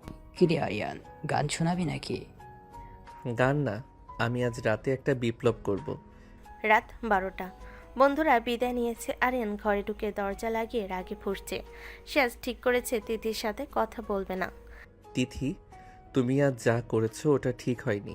নীলার সামনে তুমি আমাকে একদম ছোট করে দিয়েছো। আমি কি তোমার চাকর? তিথি শাড়ির আঁচলটা ঠিক করতে করতে আয়নার সামনে দাঁড়ালো। ও, নীলার সামনে হিরো হতে চেয়েছিলে, তাই বুঝি? শোন আরিয়ান, নীলা তোর ক্রাশ হতে পারে, কিন্তু আমি তোর ক্রাশার। আমি তোকে পিষে ফেলি। আমি আর এই ঘরে থাকবো না, আমি অন্য ঘরে গিয়ে শোবো। তিথি আরিয়ানের হাত ধরে হ্যাঁচকা টেনে বিছানায় ফেলে দিয়ে বলে, অন্য ঘরে? এত বড় সাহস তোর? কাল রাতের কথা ভুলে গেলি? তিথি আরিয়ানের উপর উপর হয়ে বসে তার কপালে নিজের কপাল ঠেকালো। আরিয়ানের সব রাগ যেন নিমিষে কর্পূরের মতো উড়ে গেল। শোন ছোটু, নীলা বা অন্য কেউ আসুক, তুই শুধু আমার। আমি তোকে শাসন করি কারণ তোকে ছাড়া আমি অসম্পূর্ণ। বল, তুই কি আমাকে ছেড়ে যাবি? তুমি তো আমাকে যাওয়ার সুযোগই দাও না, তুমি একটা আস্ত ডাইনি। ওই ডাইনির মায়াতেই তো তুই বন্দি। এবার বল, নীলা কি আমার চেয়ে বেশি সুন্দরী? না, তুমি সবচেয়ে ভয়ঙ্কর সুন্দরী। তিথি হাসলো। আরিয়ানের বুকের লোমগুলো টেনে ধরলো। আরিয়ান ব্যথায় কুকিয়ে উঠল। তিথির ঠোঁটের উষ্ণতায় সব ভুলে গেল। সারা রাত চলল তাদের সেই অম্ল মধুর প্রেম। আরিয়ান বুঝলো সে যতই বিপ্লব করুক, দিন শেষে তিথির এই স্বৈরাশাসন তার জীবনের সবচেয়ে বড় সুখ। বাইরে বৃষ্টির ঝমঝম শব্দ আর ঘরের ভেতর দুই হৃদয়ের অসম লড়াই। সকাল 7টা। আরিয়ান স্বপ্ন দেখছিল সে লিওনেল মেসির সাথে পেনাল্টি শুট আউট করছে। ঠিক গোলটা দেওয়ার আগ মুহূর্তে তার পিঠে প্রচণ্ড এক ঠান্ডা পরশ লাগলো। আরিয়ান লাফিয়ে উঠে দেখলো তিথি এক গামলা ভেজা কাপড় নিয়ে তার পিঠের উপর বসে আছে। ওরে বাবারে, বরফ পড়ছে। তিথি, তুমি কি আমাকে হার্ট অ্যাটাক করিয়ে বিধবা হতে চাও? বিধবা হতে আমার বয়েই গেছে। আজ পাড়ায় বড় ম্যাচ। আমি জানি তুই যাওয়ার জন্য ছটফট করছিস, কিন্তু তার আগে ঘরটা মুছতে হবে। ফিনাল দিয়ে একদম ঝকঝকে করবি, যাতে আমি আয়নার বদলে মেঝেটাতে মুখ দেখতে পারি। আমি কেন ঘর মুছবো? বল্টুরা নিচে দাঁড়িয়ে শীষ দিচ্ছে। আমি ফুটবলার, আমি ঘর মোছানি নই। তুই ফুটবলার তো বটেই, তবে আমার মাঠের একমাত্র খেলোয়াড়। যা বালতি নিয়ে আয়, না হলে কিন্তু তোর ওই দামি বুট জোড়া আমি আজ ভাতের পাতিলে সিদ্ধ করব। আরিয়ান যখন নাকে মুখে গামছে বেঁধে মেঝে মুছছে, ঠিক তখনই জানালা দিয়ে উকি দিল মিতা আর বল্টু। ওরে দোস্ত, এটা কি দেখছি? গোলকিপার আরিয়ান এখন ঘরে কিপার। আরিয়ান ভাইয়া ফিনাইলটা একটু বেশি করে দিও। তিথি আপু কিন্তু হাইজিন নিয়ে খুব সিরিয়াস। আরিয়ান রাগে ঝাড়ুটা জানালার দিকে ছুঁড়ে মেরে। তোরা যা এখান থেকে, তোদের কি নিজের কোনো ঘর নেই? যা। ঘর মোছা শেষ হতেই আরিয়ান ভেবেছিল এবার মুক্তি, কিন্তু তিথি তাকে টেনে নিয়ে গেল রান্নাঘরে। সেখানে আজ 3 ধারণের জায়গা নেই। রেশমা ভাবি, শান্তর মা আর পাড়া 2 চঞ্চল ভাবি আগে থেকে হাজির। আরিয়ান, আজ তুই শিলপাটায় মশলা পিসবি। আমার মিক্সারটা নষ্ট হয়ে গেছে। এই নে শুকনো মরিচ আর হলুদ, একদম মিহি করে বাটবি। আমি মশলা পিসবো? আমার হাত কি পাথরের তৈরি? আমার হাত জ্বালা করবে। আরে আরিয়ান, ঘামছিস কেন? দিদি তোকে মজবুত বানাচ্ছে। জামাই যত মশলা পিসবে, বইয়ের ভালোবাসা তত গাঢ় হবে। তিথি, তুই তো জামাইকে একদম কাদার তাল বানিয়ে ফেললি। ও তো দেখছি কাল থেকে শাড়ি পরে ঘুরবে। আরিয়ানের মশলা পিষতে পিষতে চোখ দিয়ে জল পড়ছে।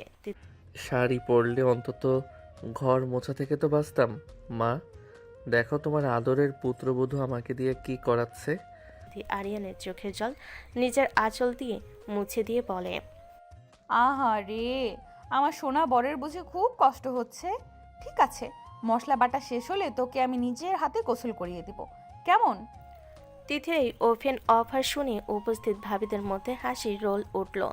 আরিয়ান লজ্জে মশলার মধ্যে মুখ লুকানোর চেষ্টা করলো।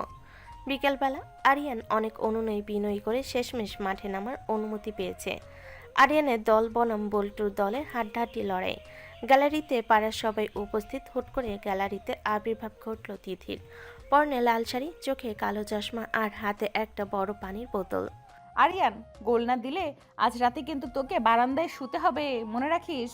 দোস্ত, তোর বউ তো গ্যালারি থেকে কামড় দিচ্ছে। গোল না দিলে তো তোর খবর আছে। আরিয়ান তিথির ধমক শুনে যেন অতি মানবিক শক্তি পেল। সে বল্টুকে নিয়ে ডি-বক্সের ভেতর ঢুকে পড়ল। বল্টু তাকে বাধা দেওয়ার চেষ্টা করতে তিথি চিৎকার করে উঠল, বল্টু, আমার বরের গায়ে যদি ধাক্কা লাগে তবে তোর কান ছিঁড়ে ফেলবো। ভয়ে বল্টু সরে গেল আর আরিয়ান এক শট দিয়ে গোল করে ফেল। পুরো মাঠ তখন আরিয়ান আরিয়ান শব্দে কাঁপছে। কিন্তু আরিয়ান জানে এই জয় কৃতিত্ব তার নয়, গ্যালারিতে বসে থাকা ওই সৈরা শাসকের। সন্ধেবেলা আরিয়ান আর তিথি প্রথমবার তিথিদের বাড়িতে নাইরে গেছে। সেখানে গিয়ে আরিয়ান ভাবল এবার অন্তত সে একটু জামাই ইজ্জত পাবে, কিন্তু সেখানেও বিপদ ওত পেতেছিল। তিথির ছোট বোন শম্পা আরিয়ানের জন্য এক বাটি তেঁতুলের আচার নিয়ে এলো। দুলা ভাই, আমাদের এখানে নিয়ম আছে, জামাইকে বাটি ভর্তি আচার খেয়ে দেখাতে হয় যে তার ধৈর্য কতটুকু। শম্পা, আমি তো টক খাই না। তিথি আরিয়ানের পাশ ঘেঁষে বসে আচারের চামচটা তার মুখে পুড়ে দিয়ে বলে, খাবে না কেন? টক খেলে তোর মুখটা লাল হয়, আর ওটা দেখতে খুব কিউট লাগে, তাই না আব্বা? শ্বশুর আজমল সাহেব হেসে কুটি কুটি। আরিয়ান টক খেয়ে টক মিষ্টি মুখ করে বসে রইল। হুট করে তার লুঙ্গিটা আলগা হয়ে গেল। সে তো অপ্রস্তুত। তিথি, আমার লুঙ্গি খুলে যাচ্ছে, ধরো। তিথি সবার সামনে আরিয়ানের কোমর জড়িয়ে ধরে, সব লজ্জা কিসের? আমি তো আছি, এসো আমি তোমার লুঙ্গিটা নতুন করে বেঁধে দেই। আবার সামনে তিথি যেভাবে আরিয়ানের কোমর জাপটে ধরে তাকে ভেতরের ঘরে নিয়ে গেল, তাতে শ্বশুরবাড়ির লোকজন বুঝলো আরিয়ান আর আরিয়ানের জায়গায় নেই।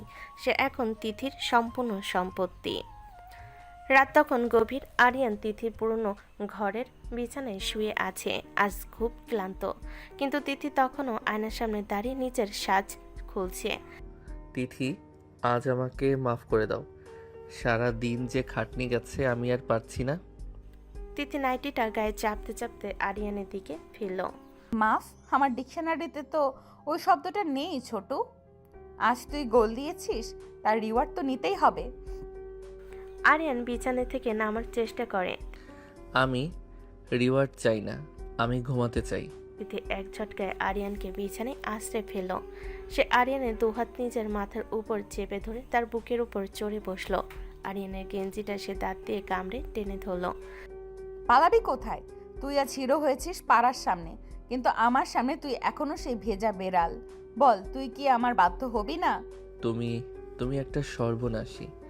তুমি আমাকে মানুষ হিসেবে থাকতে দেবে না। তিথি আরিয়ানের ঠোঁটের নিচে ঠোঁট ঘষতে ঘষতে বলে, আমি তোকে মানুষ নয়, তোকে আমার প্রেমিক পুরুষ বানাতে চাই। তিথি আরিয়ানের সারা শরীরে নিজের নখ আর দাঁত দিয়ে ভালোবাসার মানচিত্র আঁকতে শুরু করলো। আরিয়ান যতই নানা করছিল তার শরীরে ততই তিথির প্রতিটি ছোঁয়ায় আগুনের মতো জ্বলতে লাগলো। তিথি আরিয়ানের কানের লতিতে কামড় দিয়ে ফিসফিস করে বলল, আজ রাতটা শুধু আমার আর তোর, আরিয়ান।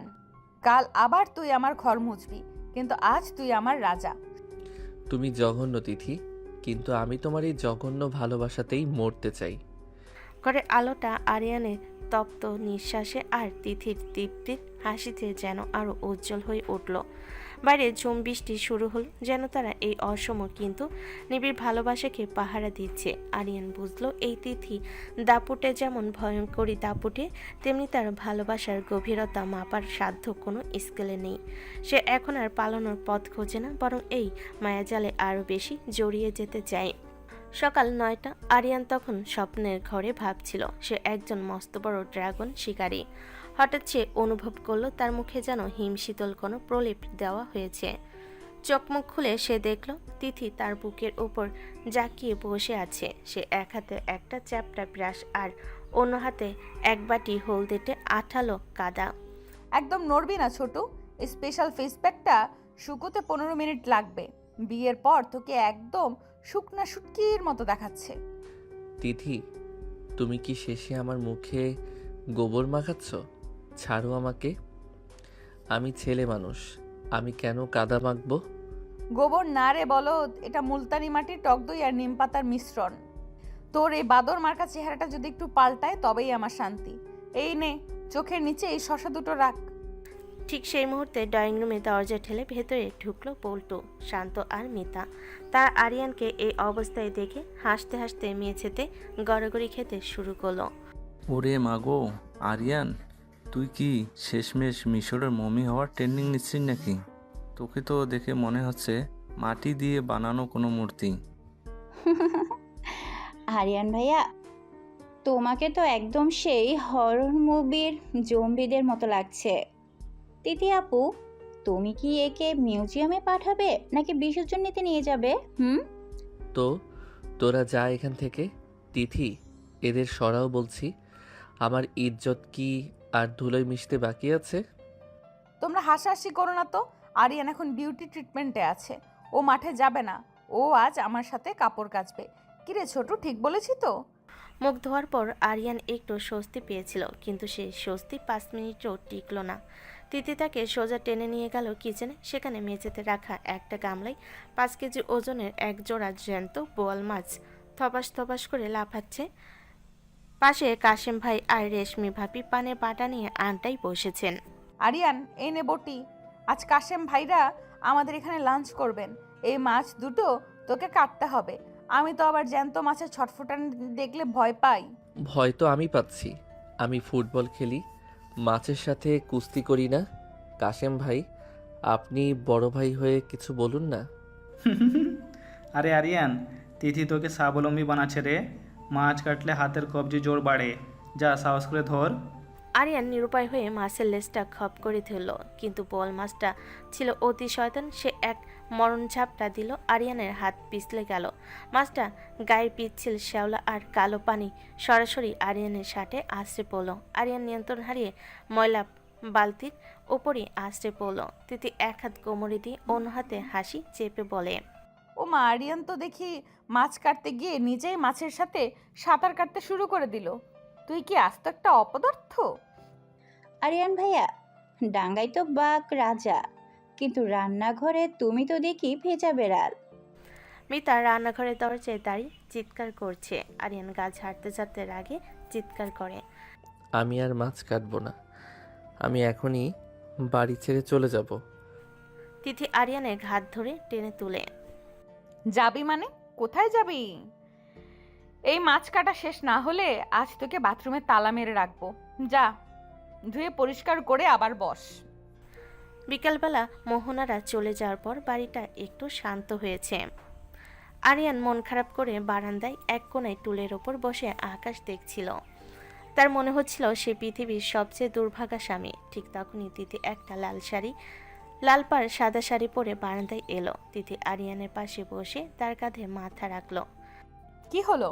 আমার ছোট মিয়ার মুখটা দেখি বাংলার পাঁচের মতো হয়ে আছে। খুব বেশি পেঁচিয়েছি বুঝি? পচাওনি তো, একদম ছাই করে দিয়েছ। বল্টুরা ক্লাবে গিয়ে আমার এই মাটির মূর্তি হওয়ার গল্প সবাইকে বলবে। তুমি কি চাও না লোকে আমাকে সম্মান করুক? তিথি আরিয়ানের হাতটা নিজের হাতের মুঠোয় নিয়ে বলে, পাগল একটা। লোকে তোকে সম্মান করবে কারণ তুই আমাকে সম্মান করিস। তুই জানিস না, তোকে যখন সবাই আমার আঁচল ধরা বলে খ্যাপায়, তখন আমার মনে হয় তুই দুনিয়ার সবচেয়ে সাহসী ছেলে। তিথি তার শাড়ির আঁচল দিয়ে আরিয়ানের কপালের ঘাম মুছে দিল। আরিয়ানের সব রাগ যেন এক নিমিষে কর্পূরের মতো উবে গেল। শাসন তো খুব করলে, এখন ক্ষতিপূরণ হিসেবে কি দেবে? বিকেলে তো বাড়িতে কেউ নেই। তিথি মুচকি হেসে আরিয়ানের কানের লতিতে একটা ছোট্ট কামড় দিয়ে বলে, ক্ষতিপূরণ পাবি, তবে একটা টাস্ক আছে। আজ রাতে তোকে আমার এই শাড়ির কুচিগুলো একদম পারফেক্টলি পিন দিয়ে আটকে দিতে হবে। পারবি না আমার হিরো? তুমি কি আমাকে দিয়ে শেষমেশ দর্জির কাজও করাবে? মানুষ কি বলবে? মানুষ যাই বলুক, তুই তো জানিস রাতে যখন আমি তোকে জড়িয়ে ধরবো এগুলো সব পরিষ্কার মনে হবে। সন্ধ্যায় পাড়ার ক্লাবে একটা মিটিং ছিল। আরিয়ান ভাবলো আজ সে তার পুরুষত্ব প্রমাণ করে ছাড়বে। সে ক্লাবে গিয়ে বল্টুদের সামনে মুখ ফুলিয়ে আড্ডা দিতে শুরু করলো। বুঝলে বল্টু, বউদের বেশি মাথায় তুলতে নেই। আমি তিথিকে একদম টাইট দিয়ে রাখি। ও আমাকে ছাড়া পানি পর্যন্ত খায় না। আমি যা বলি ও সেটা পালন করতে বাধ্য। তাই নাকি আরিয়ান? তবে ওই গেটের দিকে তাকাতো, ওটা কি তোর পারমিশন নিয়ে আসা কোনো মূর্তি নাকি? আরিয়ান পেছনের দিকে তাকিয়ে দেখলো তিথি হাতে একটা বড় কালো ছাতা আর একটা বাজার ব্যাগ নিয়ে দাঁড়িয়ে। আরিয়ানের গলার স্বর সাথে সাথে নেমে গেল। তখন এগুলো সব পুরস্কার মনে হবে। আরিয়ান, ঘরে চিনি আর কয়েল শেষ হয়ে গেছে। তুমি এখানে বসে পলিটিক্স করছো? এসো আমার সাথে বাজারে চলো, ব্যাগটা ধরো তো। এই তো, আমি জাস্ট কাশিম ভাইকে বলছিলাম যে চিনি ছাড়া চা খাওয়া স্বাস্থ্যের জন্য খারাপ। আমি আসছি তিথি। ওরে আমাদের টাই দিয়ে রাখা বাঘ, যা ব্যাগ ধরে বাজার কর, না করলে কিন্তু আজ রাতে তোকে বারান্দায় মশা তাড়াতে হবে। রাত 11টা। আরিয়ান বাজার করে পা টিপে টিপে ঘরে ঢুকলো। সে দেখলো তিথি বিছানায় লুডো আর একটা লম্বা বেল্ট নিয়ে বসে আছে। আরিয়ান এসো, আজ আমাদের ফাইনাল খেলা। যদি আমি জিতি তবে কাল সকালে তুমি আমার সব জামা কাপড় কেচে দেবে আর ঝাড়ু দেবে। যদি আমি জিতি তবে তুমি কাল সারাদিন আমাকে স্যার বলে ডাকবে আর আমি যা বলবো তাই করবে। ডিল? ডিল, কিন্তু মনে রাখিস বাঘিনীর সাথে খেলছিস। লুডো খেলা শুরু হলো। আরিয়ান প্রাণপণে জেতার চেষ্টা করলো, কিন্তু তিথি বারবার গুটি কাটছে আর পছানি দিচ্ছে। শেষে তিথি জিতে গেল একটা ছক্কা দিয়ে। তুমি চিটিং করেছো। তুমি ডাইসটা হাতের ভেতর লুকিয়ে রাখো। তুমি একটা বড় ধান্দাবাজ বউ। আরিয়ান রাগে লুডোর বোর্ডটা ছুঁড়ে দেয়। তিথি আরিয়ানকে একটানে নিজের ওপর শুইয়ে দিয়ে বলে, ধান্দাবাজ না রে, আমি হচ্ছি তোর বস, আর বসের কাছে হারলে শাস্তি তো নিতেই হয়। কাল সকালে সাবান আর বালতি রেডি রাখিস ছোটু। তিথি আরিয়ানের বুকে মুখ লুকিয়ে খিলখিল করে হাসতে লাগলো। আরিয়ান মুখ গোমরা করলেও মনে মনে সে অদ্ভুত প্রশান্তি পাচ্ছিল। সে বুঝলো তিথির এই দাপট আর মিষ্টির শাসনই আসলে তাদের ভালোবাসার প্রাণ শক্তি। সে তিথিকে আরো শক্ত করে জড়িয়ে ধরল। বাড়ির নিস্তব্ধতায় মিশে রইল দুইটি অসমন কিন্তু নিবিড় প্রেমিকের খুনসুটি। আরিয়ানের উপর তিথির শাসনের সিস্টেম রোলার এখন ড্রয়িং রুমে ছড়িয়ে পাড়ার গলিতে গিয়ে ঠেকেছে। বাসি বিয়ের কয়েকদিন যেতে না যেতে আরিয়ান বুঝতে পারল তার জীবনটা এখন আর নিজে নেই, সেটা এখন তিথির লিমিটেড কোম্পানির অধীনে চলে গেছে। সকাল 7টা। আরিয়ান তখনও গভীর ঘুমে মগ্ন। হঠাৎ তার কানে তীব্র এক বাঁশির শব্দ বাজতে শুরু করলো। আরিয়ান ধরফর করে উঠে দেখল তিথি পরনে ট্র্যাকস্যুট আর গলায় একটা বাঁশি ঝুলিয়ে তার বিছানার পাশে দাঁড়িয়ে আছে। ও ছোটু, আজ থেকে তোর নতুন রুটিন। বিয়ের পর তোর পেটে মেদ জমেছে, এইভাবে চললে তো তোকে অকাল বৃদ্ধ লাগবে। চল মাঠে গিয়ে 10 পাক দৌড়াবি। তিথি, তুমি কি পাগল হয়েছ? 7টার সময় মানুষ মাঠে যায়, আর আমি তো ফুটবলার, আমার বডি ঠিকই আছে। তুমি যাও, আমাকে ঘুমাতে দাও। আরিয়ান বিছানা জাপটে ধরে তিথি এক ঝটকায় আরিয়ানের পায়ের উপর থেকে লেপ সরিয়ে দিয়ে বলে, ফুটবলার ছিলি, এখন তুই আমার পার্সোনাল ট্রেনার। দৌড়াবি নাকি তোকে আমি ডাম্বেল দিয়ে পিটিয়ে সোজা করব? ওঠ বলছি।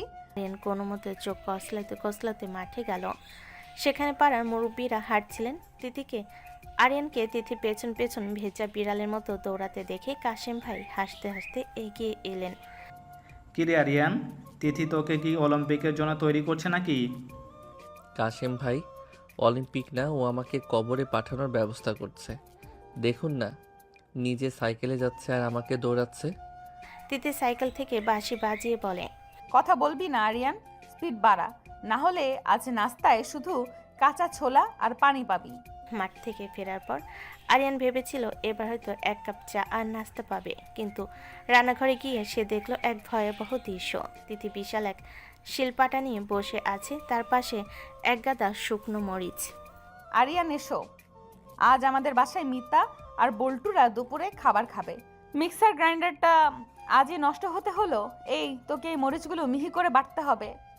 আমি মরিচ বাটবো? আমার হাত জ্বালা করবে তো। তিথি, তুমি কি পাষাণ? আমার কোমল হাতগুলোর দিকে একবার তাকাও।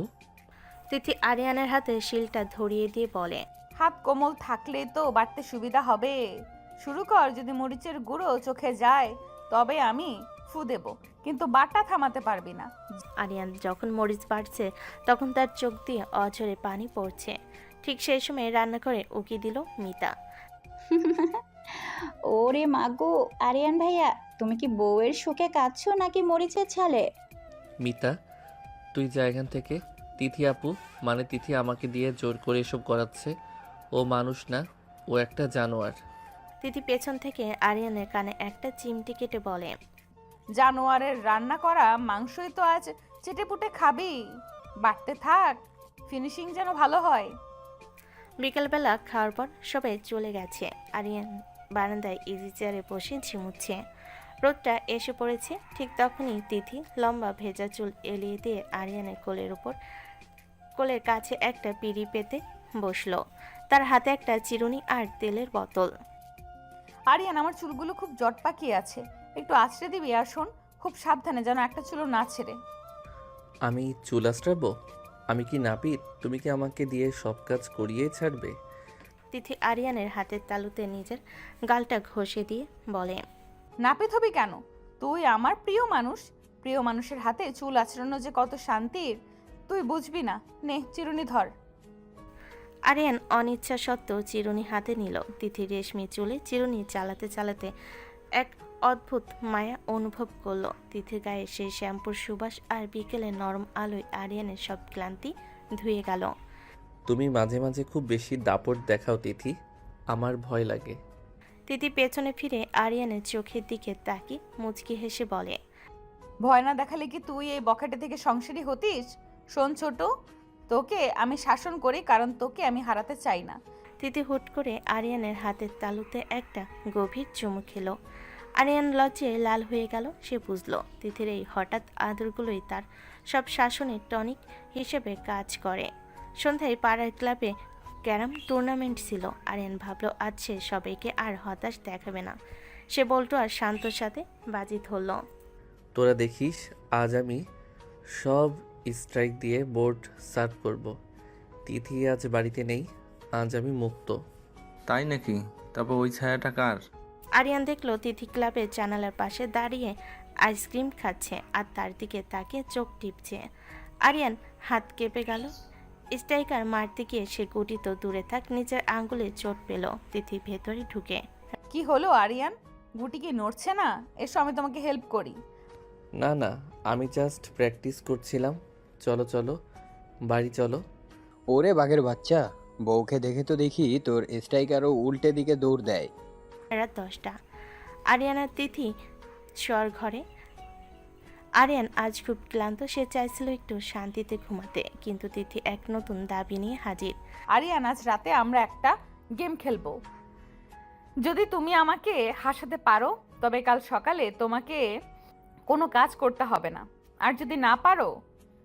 যদি না পারি তবে কি আবার ঘর মোছাবে? তিথি হেসে আরিয়ানের বুকের উপর চড়াও হয়ে বলে, না, তবে কাল তোমাকে শাড়ি পরে মিতার সামনে গিয়ে দাঁড়াতে হবে। রাজি? তুমি তুমি একটা আস্ত সাইকো। শাড়ি পরবো মানে? আচ্ছা ঠিক আছে, আমি জোকস বলছি।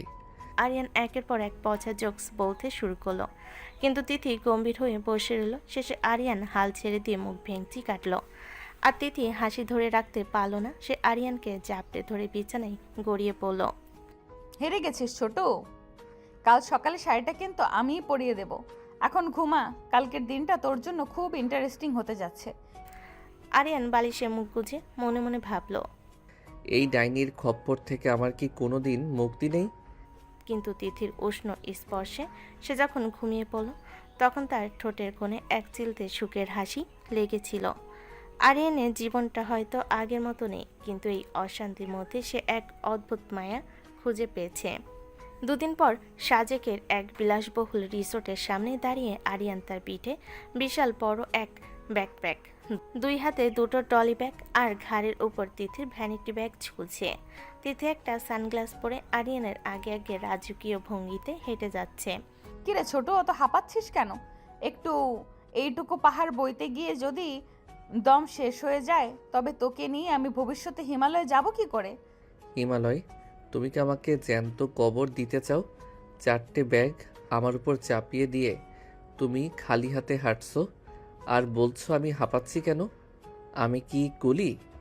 তিথি পেছন ফিরে আরিয়ানের গালের ঘামটা মুছে দিয়ে মুচকি হেসে বলে, তুই আমার কুলি না রে, তুই আমার পার্সোনাল কার্গো হ্যান্ডেলার। আর শোন, রিসোর্টে গিয়ে যদি দেখিস লিফট নেই তবে আমাকে কোলে তুলে দোতলায় নিয়ে যাবি।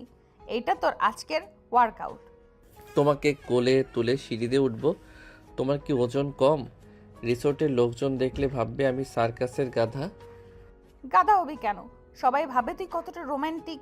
চল, ব্যাগগুলো নিয়ে আসছি আমি, তুই শুধু সিঁড়ির কাছে রেডি থাক। দুপুরের দিকে তারা একটা ছোট্ট ঝর্ণার কাছে গেল। জায়গাটা একদম নির্জন। পাহাড়ে ঝর্ণার ঠান্ডা পানি আছড়ে পড়ছে পাথরের উপর। তিথির শাড়ির উপর দিয়ে একটা পাতলা চাদর জড়িয়ে ঝর্ণার নিচে গিয়ে দাঁড়ালো। আরিয়ান, দাঁড়িয়ে আছিস কেন? আয়, ঝর্ণার কাছে নিচে আয়। আমার পিঠে একটু সাবান ঘষে দে তো, হাত পৌঁছাচ্ছে না। পাগল হয়েছো? এখানে কেউ চলে এলে আর আমি কেন সাবান ঘষবো? তুমি নিজে করো। আরিয়ান লজ্জায় এদিক ওদিক তাকাই। তিথি ঝর্ণার পানিতে ভিজতে ভিজতে দাপুতে গলায় বলল, কেউ আসবে না, না এলেও দেখবে স্বামী তার বউয়ের সেবা করছে। আয় বলছি, নাকি আমি তোকে টেনে নিয়ে যাব? আরিয়ান বাধ্য হয়ে ঝর্ণার নিচে গেল। পানির বোতল তার শরীর কাঁপছে। সে কাঁপা কাঁপা হাতে সাবান নিয়ে তিথির পিঠে ঘষতে শুরু করলো। তিথি ভেজা শরীর স্পর্শে আরিয়ানের বুক ধরফর করছে। তিথি, তুমি খুব পচা। মানুষকে এভাবে বেইজ্জত করতে তোমার ভালো লাগে? বেইজ্জত না রে পাগল, এটা তোর প্রতি আমার অধিকার। দেখ তো, ঝর্ণার এই নীল পানিতে তোকে কত হ্যান্ডসাম লাগছে, একদম সেই জলপরীর বর মনে হচ্ছে। তিথি হুট করে ঘুরে দাঁড়িয়ে আরিয়ানকে চাপটে ধরল। আরিয়ান তিথি কোমরে হাত রেখে কাছে টেনে বলে, জলপরীর বর না, বলো জল দানবীর কবলে পড়া এক হতভাগা যুবক। বিকেলবেলা রিসোর্টের বেলকনি থেকে পুরো উপত্যকা দেখা যাচ্ছে। পাহাড়ের মেঘগুলো যেন হাত বাড়ালে ছোঁয়া যায়। তিথি একটা পাহাড়ি থামি পরে চুলে একটা বুনো ফুল গুজে বেলকনিতে এসে বসলো। আরিয়ান তখন একটা সাদা লুঙ্গি আর গেঞ্জি পরে আয়েশ করে চা খাচ্ছিল। এই আরিয়ান, এই সুন্দর পরিবেশে তুই এই গামছা মার্কা লুঙ্গি পরে আছিস কেন? তোকে তো একদম সেই বাগানের মালি মনে হচ্ছে। চল, আমি তোর জন্য একটা পাহাড়ি কুর্তা কিনে এনেছি, ওটা পর। কখনো না, পাহাড়ে এসে লুঙ্গির মতো আরাম আর কিচ্ছুতে নেই। আমি মালি হই আর যাই হই, আমি লুঙ্গি ছাড়ছি না। আরিয়ান চায়ে চুমুক দেয়। তিথি আরিয়ানের লুঙ্গির গিটটা টেনে ধরার ভান করে। ছাড়বি না? আমি যদি এক টানে খুলে দেই তবে তো মেঘের সামনে উলঙ্গ হয়ে যাবি, তখন মেঘেরা লজ্জা পাবে না? তিথি, তুমি কি একটু ভদ্র হতে পারো না? চারপাশে লোকজন আছে, ক্যামেরা আছে। আরিয়ান আতঙ্কে লুঙ্গি শক্ত করে ধরে। তিথি খিলখিল করে হেসে আরিয়ানের কোলে মাথা রেখে শুয়ে পড়ে। ভদ্র হয়ে কি হবে? আমি তোকে সারা জীবন এভাবেই জ্বালিয়ে মারবো। শোন, কাল ভোরে আমরা সূর্যোদয় দেখতে যাব। তোকে কিন্তু আমাকে পিঠে নিয়ে পাহাড়ে উঠতে হবে। আমি নিশ্চিত আমি এই ট্রিপ থেকে জ্যান্ত ফিরবো না। তুমি আমাকে শেষ করে দেবে। রাতে রিসোর্টের উঠোনে ক্যাম্পফায়ার জ্বালানো হয়েছে। আরও কয়েকটা টুরিস্ট গ্রুপ সেখানে গোল হয়ে বসে গান গাইছে। তিথি হুট করে দাঁড়িয়ে পড়ে ঘোষণা দিল, সবাই শুনুন, আমার বর আরিয়ান খুব ভালো গান গায়। ও এখন আপনাদের একটা বিরহের গান শুনিয়ে মুগ্ধ করবে। তিথি, আমি কোনোদিন গান গাইনি। তুমি কেন মিথ্যে বলছো? আমি এখন কি গাইবো? মা গো মা, ও গো মা। যা পারিস গা, না গাইলে কিন্তু আজ রাতে তোকে পাহাড়ি মশার কামড় খেতে বারান্দায় বসে থাকতে হবে। আরিয়ান নিরুপায় হয়ে গাইতে শুরু করলো এক অদ্ভুত সুরেলা গান। আমার বউটা একটা ডাইনি, আমায় খাটিয়ে মারে। সবাই ভাবলো এটা কোনো মজার ফোক গান। সবাই তালি দিতে লাগলো। এদিকে বল্টু ফুট করে ওই রিসোর্টে সপরিবারে হাজির হয়েছে। কিরে আরিয়ান, তুই তো দেখি পাহাড়ের গায়েব হয়ে গেছিস। তিথি আপু, আপনি একে দিয়ে গান গাওয়ালেন নাকি জান কবজ করলেন? বাহ, তোমরাও এসেছো, ভালোই হলো। আর ও তো আমার কোকিল, মাঝে মাঝে একটু খাঁচায় বন্দি করে গান শোনাতে হয়। রাত তখন অনেক। রিসোর্টের চারপাশ ঘন কুয়াশায় ঢাকা। আরিয়ান আর তিথি তাদের কটেজের জানালা খুলে মেঘ দেখছিল। আরিয়ান ঠান্ডায় কাঁপছে। তিথি একটা কম্বল নিয়ে এসে দুজনকে একসাথে মুড়িয়ে দিল। তিথি, তুমি কেন আমাকে এত জ্বালাও? কেন আমাকে দিয়ে ওসব অদ্ভুত কাজ করাও? কারণ তুই যখন রেগে যাস তখন তোকে খুব সাহসী লাগে, আর যখন তুই আমার কথা শুনে কাজ করিস তখন মনে হয় তুই পৃথিবীর সবচেয়ে বেশি আমাকে ভালোবাসিস। তোর এই বাধ্য থাকাটাই আমার কাছে সবচেয়ে বড় রোম্যান্স। তিথি আরিয়ানের বুকে কান পেতে আরিয়ান তিথিকে শক্ত করে জড়িয়ে ধরে। তুমি একটা অদ্ভুত মেয়ে, শাসনও করো আবার এমনভাবে মায়ায় জড়াও যে আমি পালানোর পথ খুঁজে পাই না। পালানোর পথ তো কোনোদিন পাবি না ছোট। তোকে আমি পাহাড়ে আনুক আর সমুদ্রে, তুই সব সময় আমার হয়েই থাকবি। কিন্তু মনে রাখিস, এই আরিয়ানের ওপর রানীর অধিকার সবার চেয়ে বেশি। আরিয়ান কোনো কথা বলল না। সে তিথির কপালে একটা দীর্ঘ চুমু খেলো।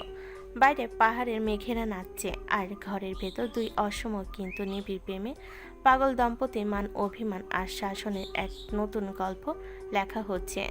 সাজেকের ভোরের কুয়াশা তখনও পাহাড়ের বুক ছাড়েনি। রিসোর্টের কাঠের বেলকুনিতে আরিয়ান দাঁড়িয়ে আছে। তার পরনে একটা পাহাড়ি কুর্তা, যা তিথি তাকে জোর করে পরিয়েছে। আরিয়ানের হাতে একটা ঝাড়ু, এক বালতি পানি। তিথি পাশে ইজি চেয়ারে বসে আশ করে কফি খাচ্ছে। কিরে ছোট, দাঁড়িয়ে আছিস কেন? এই রিসোর্টের ব্যালকনিটা একটু ঝকঝকে করে পরিষ্কার কর। আমরা যখন এখান থেকে চলে যাব রিসোর্টের লোকজন যেন বলে আরিয়ানের মতো গুণী বর আর হয় না। তিথি, আজ আমাদের হানিমুনের শেষ দিন, অন্তত আজ তো আমাকে মাফ করো। লোকে কি বলবে? পাহাড়ে এসেও জামাই ঘর মুছছে। আমার ইজ্জত তো অলরেডি মেঘে ভেসে গেছে। আরিয়ান হতাশ হয়ে ঝাড়ুটা মেঝেতে ঠুকে। তিথি কফির কাপে চুমুকতে ভুরু নাচিয়ে বলে, ইজ্জত দিয়ে কি করবি? তোর ইজ্জত তো আমার আলমারিতে বন্দি। আর শোন, ঘর মোছা শেষ হলে আমার পা দুটো একটু টিপে দিস। কাল ঝর্ণায় নামতে গিয়ে খুব ব্যথা হয়েছে। আমি কি তোমার ফুড মেসেঞ্জার? আমি কি সত্যি তোমার বর নাকি তোমার পার্সোনাল রোবট? হুট করে দাঁড়িয়ে আরিয়ানের সামনে এসে তার কলার ধরে নিজের দিকে টেনে বলে, তুই আমার সবই, তুই আমার রোবট, তুই আমার কুলি, তুই আমার রাজা। এখন কাজটা করবি নাকি আমি বল্টুকে ফোন করে বলবো যে আরিয়ান পাহাড়ে এসে কান্নাকাটি করছে? না না, বল্টুকে বলো না, ওই হারামিটা পাড়ায় ঢোল পিটিয়ে দেবে। আমি মুছছি। আরিয়ান যখন নাকে মুখে গামছা বেঁধে বেলকনি পরিষ্কার করছে, ঠিক তখনই রিসোর্টের গেটে উদয় হইল বল্টু, শান্ত আর মিতা। তার নাকি সারপ্রাইজ দিতে ঢাকা থেকে সরাসরি পাহাড়ে চলে এসেছে। আরিয়ানকে এই অবস্থায় দেখে হাসতে হাসতে পাহাড় কাঁপিয়ে তুলল। ওরে মাগো, এ কি দেখছি আরিয়ান, তুই কি সাজেক ভ্যালির পরিচ্ছন্নতা কর্মী হিসেবে নিয়োগ পেয়েছিস নাকি? হাতে ওটা কি ঝাড়ু নাকি তোর রোমান্টিক অস্ত্র? আরিয়ান ভাইয়া, তোমাকে তো একদম সেই পুরোনো দিনের শোষিত কৃষকের মতো লাগছে। তিথি আপু, তুমি কি একে পাহাড়ে এনেও মুক্ত দাওনি? দোস্ত শোন, আমরা ভেবেছিলাম তোরা পাহাড়ে রোম্যান্স করছিস, কিন্তু এসে দেখি তুই ফ্লোর ম্যাট পরিষ্কার করছিস। তোর জীবন তো দেখি পুরাই ধোয়া মোছা হয়ে গেছে। তো তোরা এখানে কেন? তোদের কি কাজ নেই? তিথি, তুমি এদের কেন আসতে বললে? আমার সব মান সম্মান তো এই মেঘের সাথে মিশে গেল। আরিয়ান লজ্জে ঝাড়ুটা ফেলে দেয়। তিথি মুচকি এসে পল্টুদের দিকে তাকায়। আরে তোরা হাসিস না তো, আরিয়ান খুব কাজের ছেলে। ও ভাবছে রিসোর্টের মালিককে একটু সাহায্য করি। কি রে ছোটু, ঠিক বলেছি না? যাও বন্ধুদের জন্য একটু চা বানিয়ে নিয়ে এসো তো। আমি এখন চাওয়ালাও হলাম। মা, তুমি কোথায়? তোমার ছেলে এখন পাহাড়ের চূড়ায় বসে চা বানাচ্ছে। বিকেলবেলা বল্টুরা পাশের ঝর্ণা দেখতে গেছে। আরিয়ান আর তিথি পাহাড়ের এক নির্জন ঢালে বসেছিল। চারিদিকে মেঘেরা খেলা করছে। আরিয়ান আজ খুব গম্ভীর, সে তিথির দিকে তাকাচ্ছে না। কি হলো রে, এখনো রাগ করে আছিস? বন্ধুদের সামনে ঘর মোছাতে বলেছি বলে কি ইগোতে লেগেছে? তুই শুধু বন্ধুরা না তিথি, তুমি কি আমাকে সত্যি কোনোদিন ভালোবেসেছো, নাকি আমি তোমার কাছে কেবল একটা খেলার পুতুল যাকে তুমি যেমন খুশি নাচাতে পারো? আমার মাঝে মাঝে মনে হয় তুমি আমাকে বিয়ে করেছো কেবল শাসন করার জন্য। আরিয়ানের গলায় এখন ইমোশনাল সুর শুনে তিথি চুপ হয়ে গেল। সে দেখলো আরিয়ানের চোখে জল টলমল করছে। তিথি তার দাপুটে ভাবটা সরিয়ে আরিয়ানের খুব কাছে গিয়ে বসলো। তিথি আরিয়ানের হাতটা নিজের হাতের মুঠোয় নিয়ে নিচু স্বরে বলে, তুই জানিস আরিয়ান, আমি কেন তোকে এত জ্বালাই, কেন তোকে দিয়ে সব কাজ করাই? কেন? আমাকে অপমান করে আনন্দ পাও বলে? তিথি আরিয়ানের মুখটা নিজের দিকে ঘুরিয়ে নিয়ে বলে, কারণ আমি ভয় পাই। আমি বয়সে তোর বড়, আমাদের বিয়েটা নিয়ে কত কথা হয়েছে। আমি চাই তুই এমন একজন মানুষ হ যে পৃথিবীর যে কোনো পরিস্থিতিতে টিকে থাকতে পারে।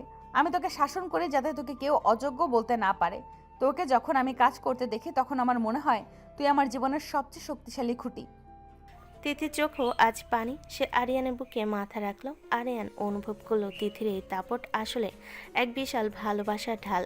সে তাকে শাসন করে কারণ সে তাকে আগলে রাখতে চায়। আরিয়ান তিথিকে শক্ত করে জড়িয়ে ধরে। তুমি খুব অদ্ভুত তিথি, তুমি কাঁদলে আমার সব রাগ জল হয়ে যায়। আমি জানি আমি তোমার মতো স্মার্ট না, আমি হয়তো একটু অলস, কিন্তু আমি তোমাকে ছাড়া থাকতে পারবো না। তিথি আরিয়ানের বুকে হালকা একটা চিমটি কেটে মুচকি হাসে। থাকবি কি করে? তোকে কি আমি থাকতে দেব? তুই তো আমার আজীবনের লেবার। শোন ছোটু, তোকে আমি যত জ্বালাই না কেন, দিন শেষে এই বুকে তোর জন্যই জায়গা রাখা আছে। আচ্ছা বুঝলাম, তবে এখন থেকে কি একটু শাসন কমাবে? মানে বন্ধুদের সামনে অন্তত ঝাড়ু দিতে বলো না। ওটা তো ট্রেলার ছিল। পাড়ায় ফিরলে তোকে দিয়ে এবার ড্রেন পরিষ্কার করাবো, রাজি? তুমি কখনোই শুধরাবে না, তুমি একটা আস্ত লেডি হিটলার। সূর্যটা তখন পাহাড়ের ওপারে ডুবে যাচ্ছে। আকাশের রং কমলা থেকে বেগুনি হচ্ছে। আরিয়ান আর তিথি রিসোর্টের বেলকনিতে দাঁড়িয়ে আছে। তিথি আরিয়ানের কাঁধে মাথা রেখেছে। আজ আরিয়ান এক হাতে তিথির কোমর জড়িয়ে ধরে অন্য হাতে কফি মগ ধরে আছে। আরিয়ান, কাল সকালে আমাদের ফ্লাইট। বাড়ি গিয়েই কিন্তু আমাদের ঘরটা ভালো করে গোছাতে হবে। অনেক ধুলো জমেছে হয়তো। জানি, আর হয়তো ডালও বাটতে হবে, পেঁয়াজও কাটতে হবে, তাই না? ঠিক ধরেছিস, কিন্তু তার আগে আজ রাতে তোকে একটা গান শোনাতে হবে। বিরহের গান না, ভালোবাসার গান। ভালোবাসার গান তো আমাদের জীবনের প্রতিটি মুহূর্তেই বাজছে তিথি। তুমি যতই দাপট দেখাও, এই অবাধ্য হৃদয়টা এখন পুরোপুরি তোমার দখলেই আছে।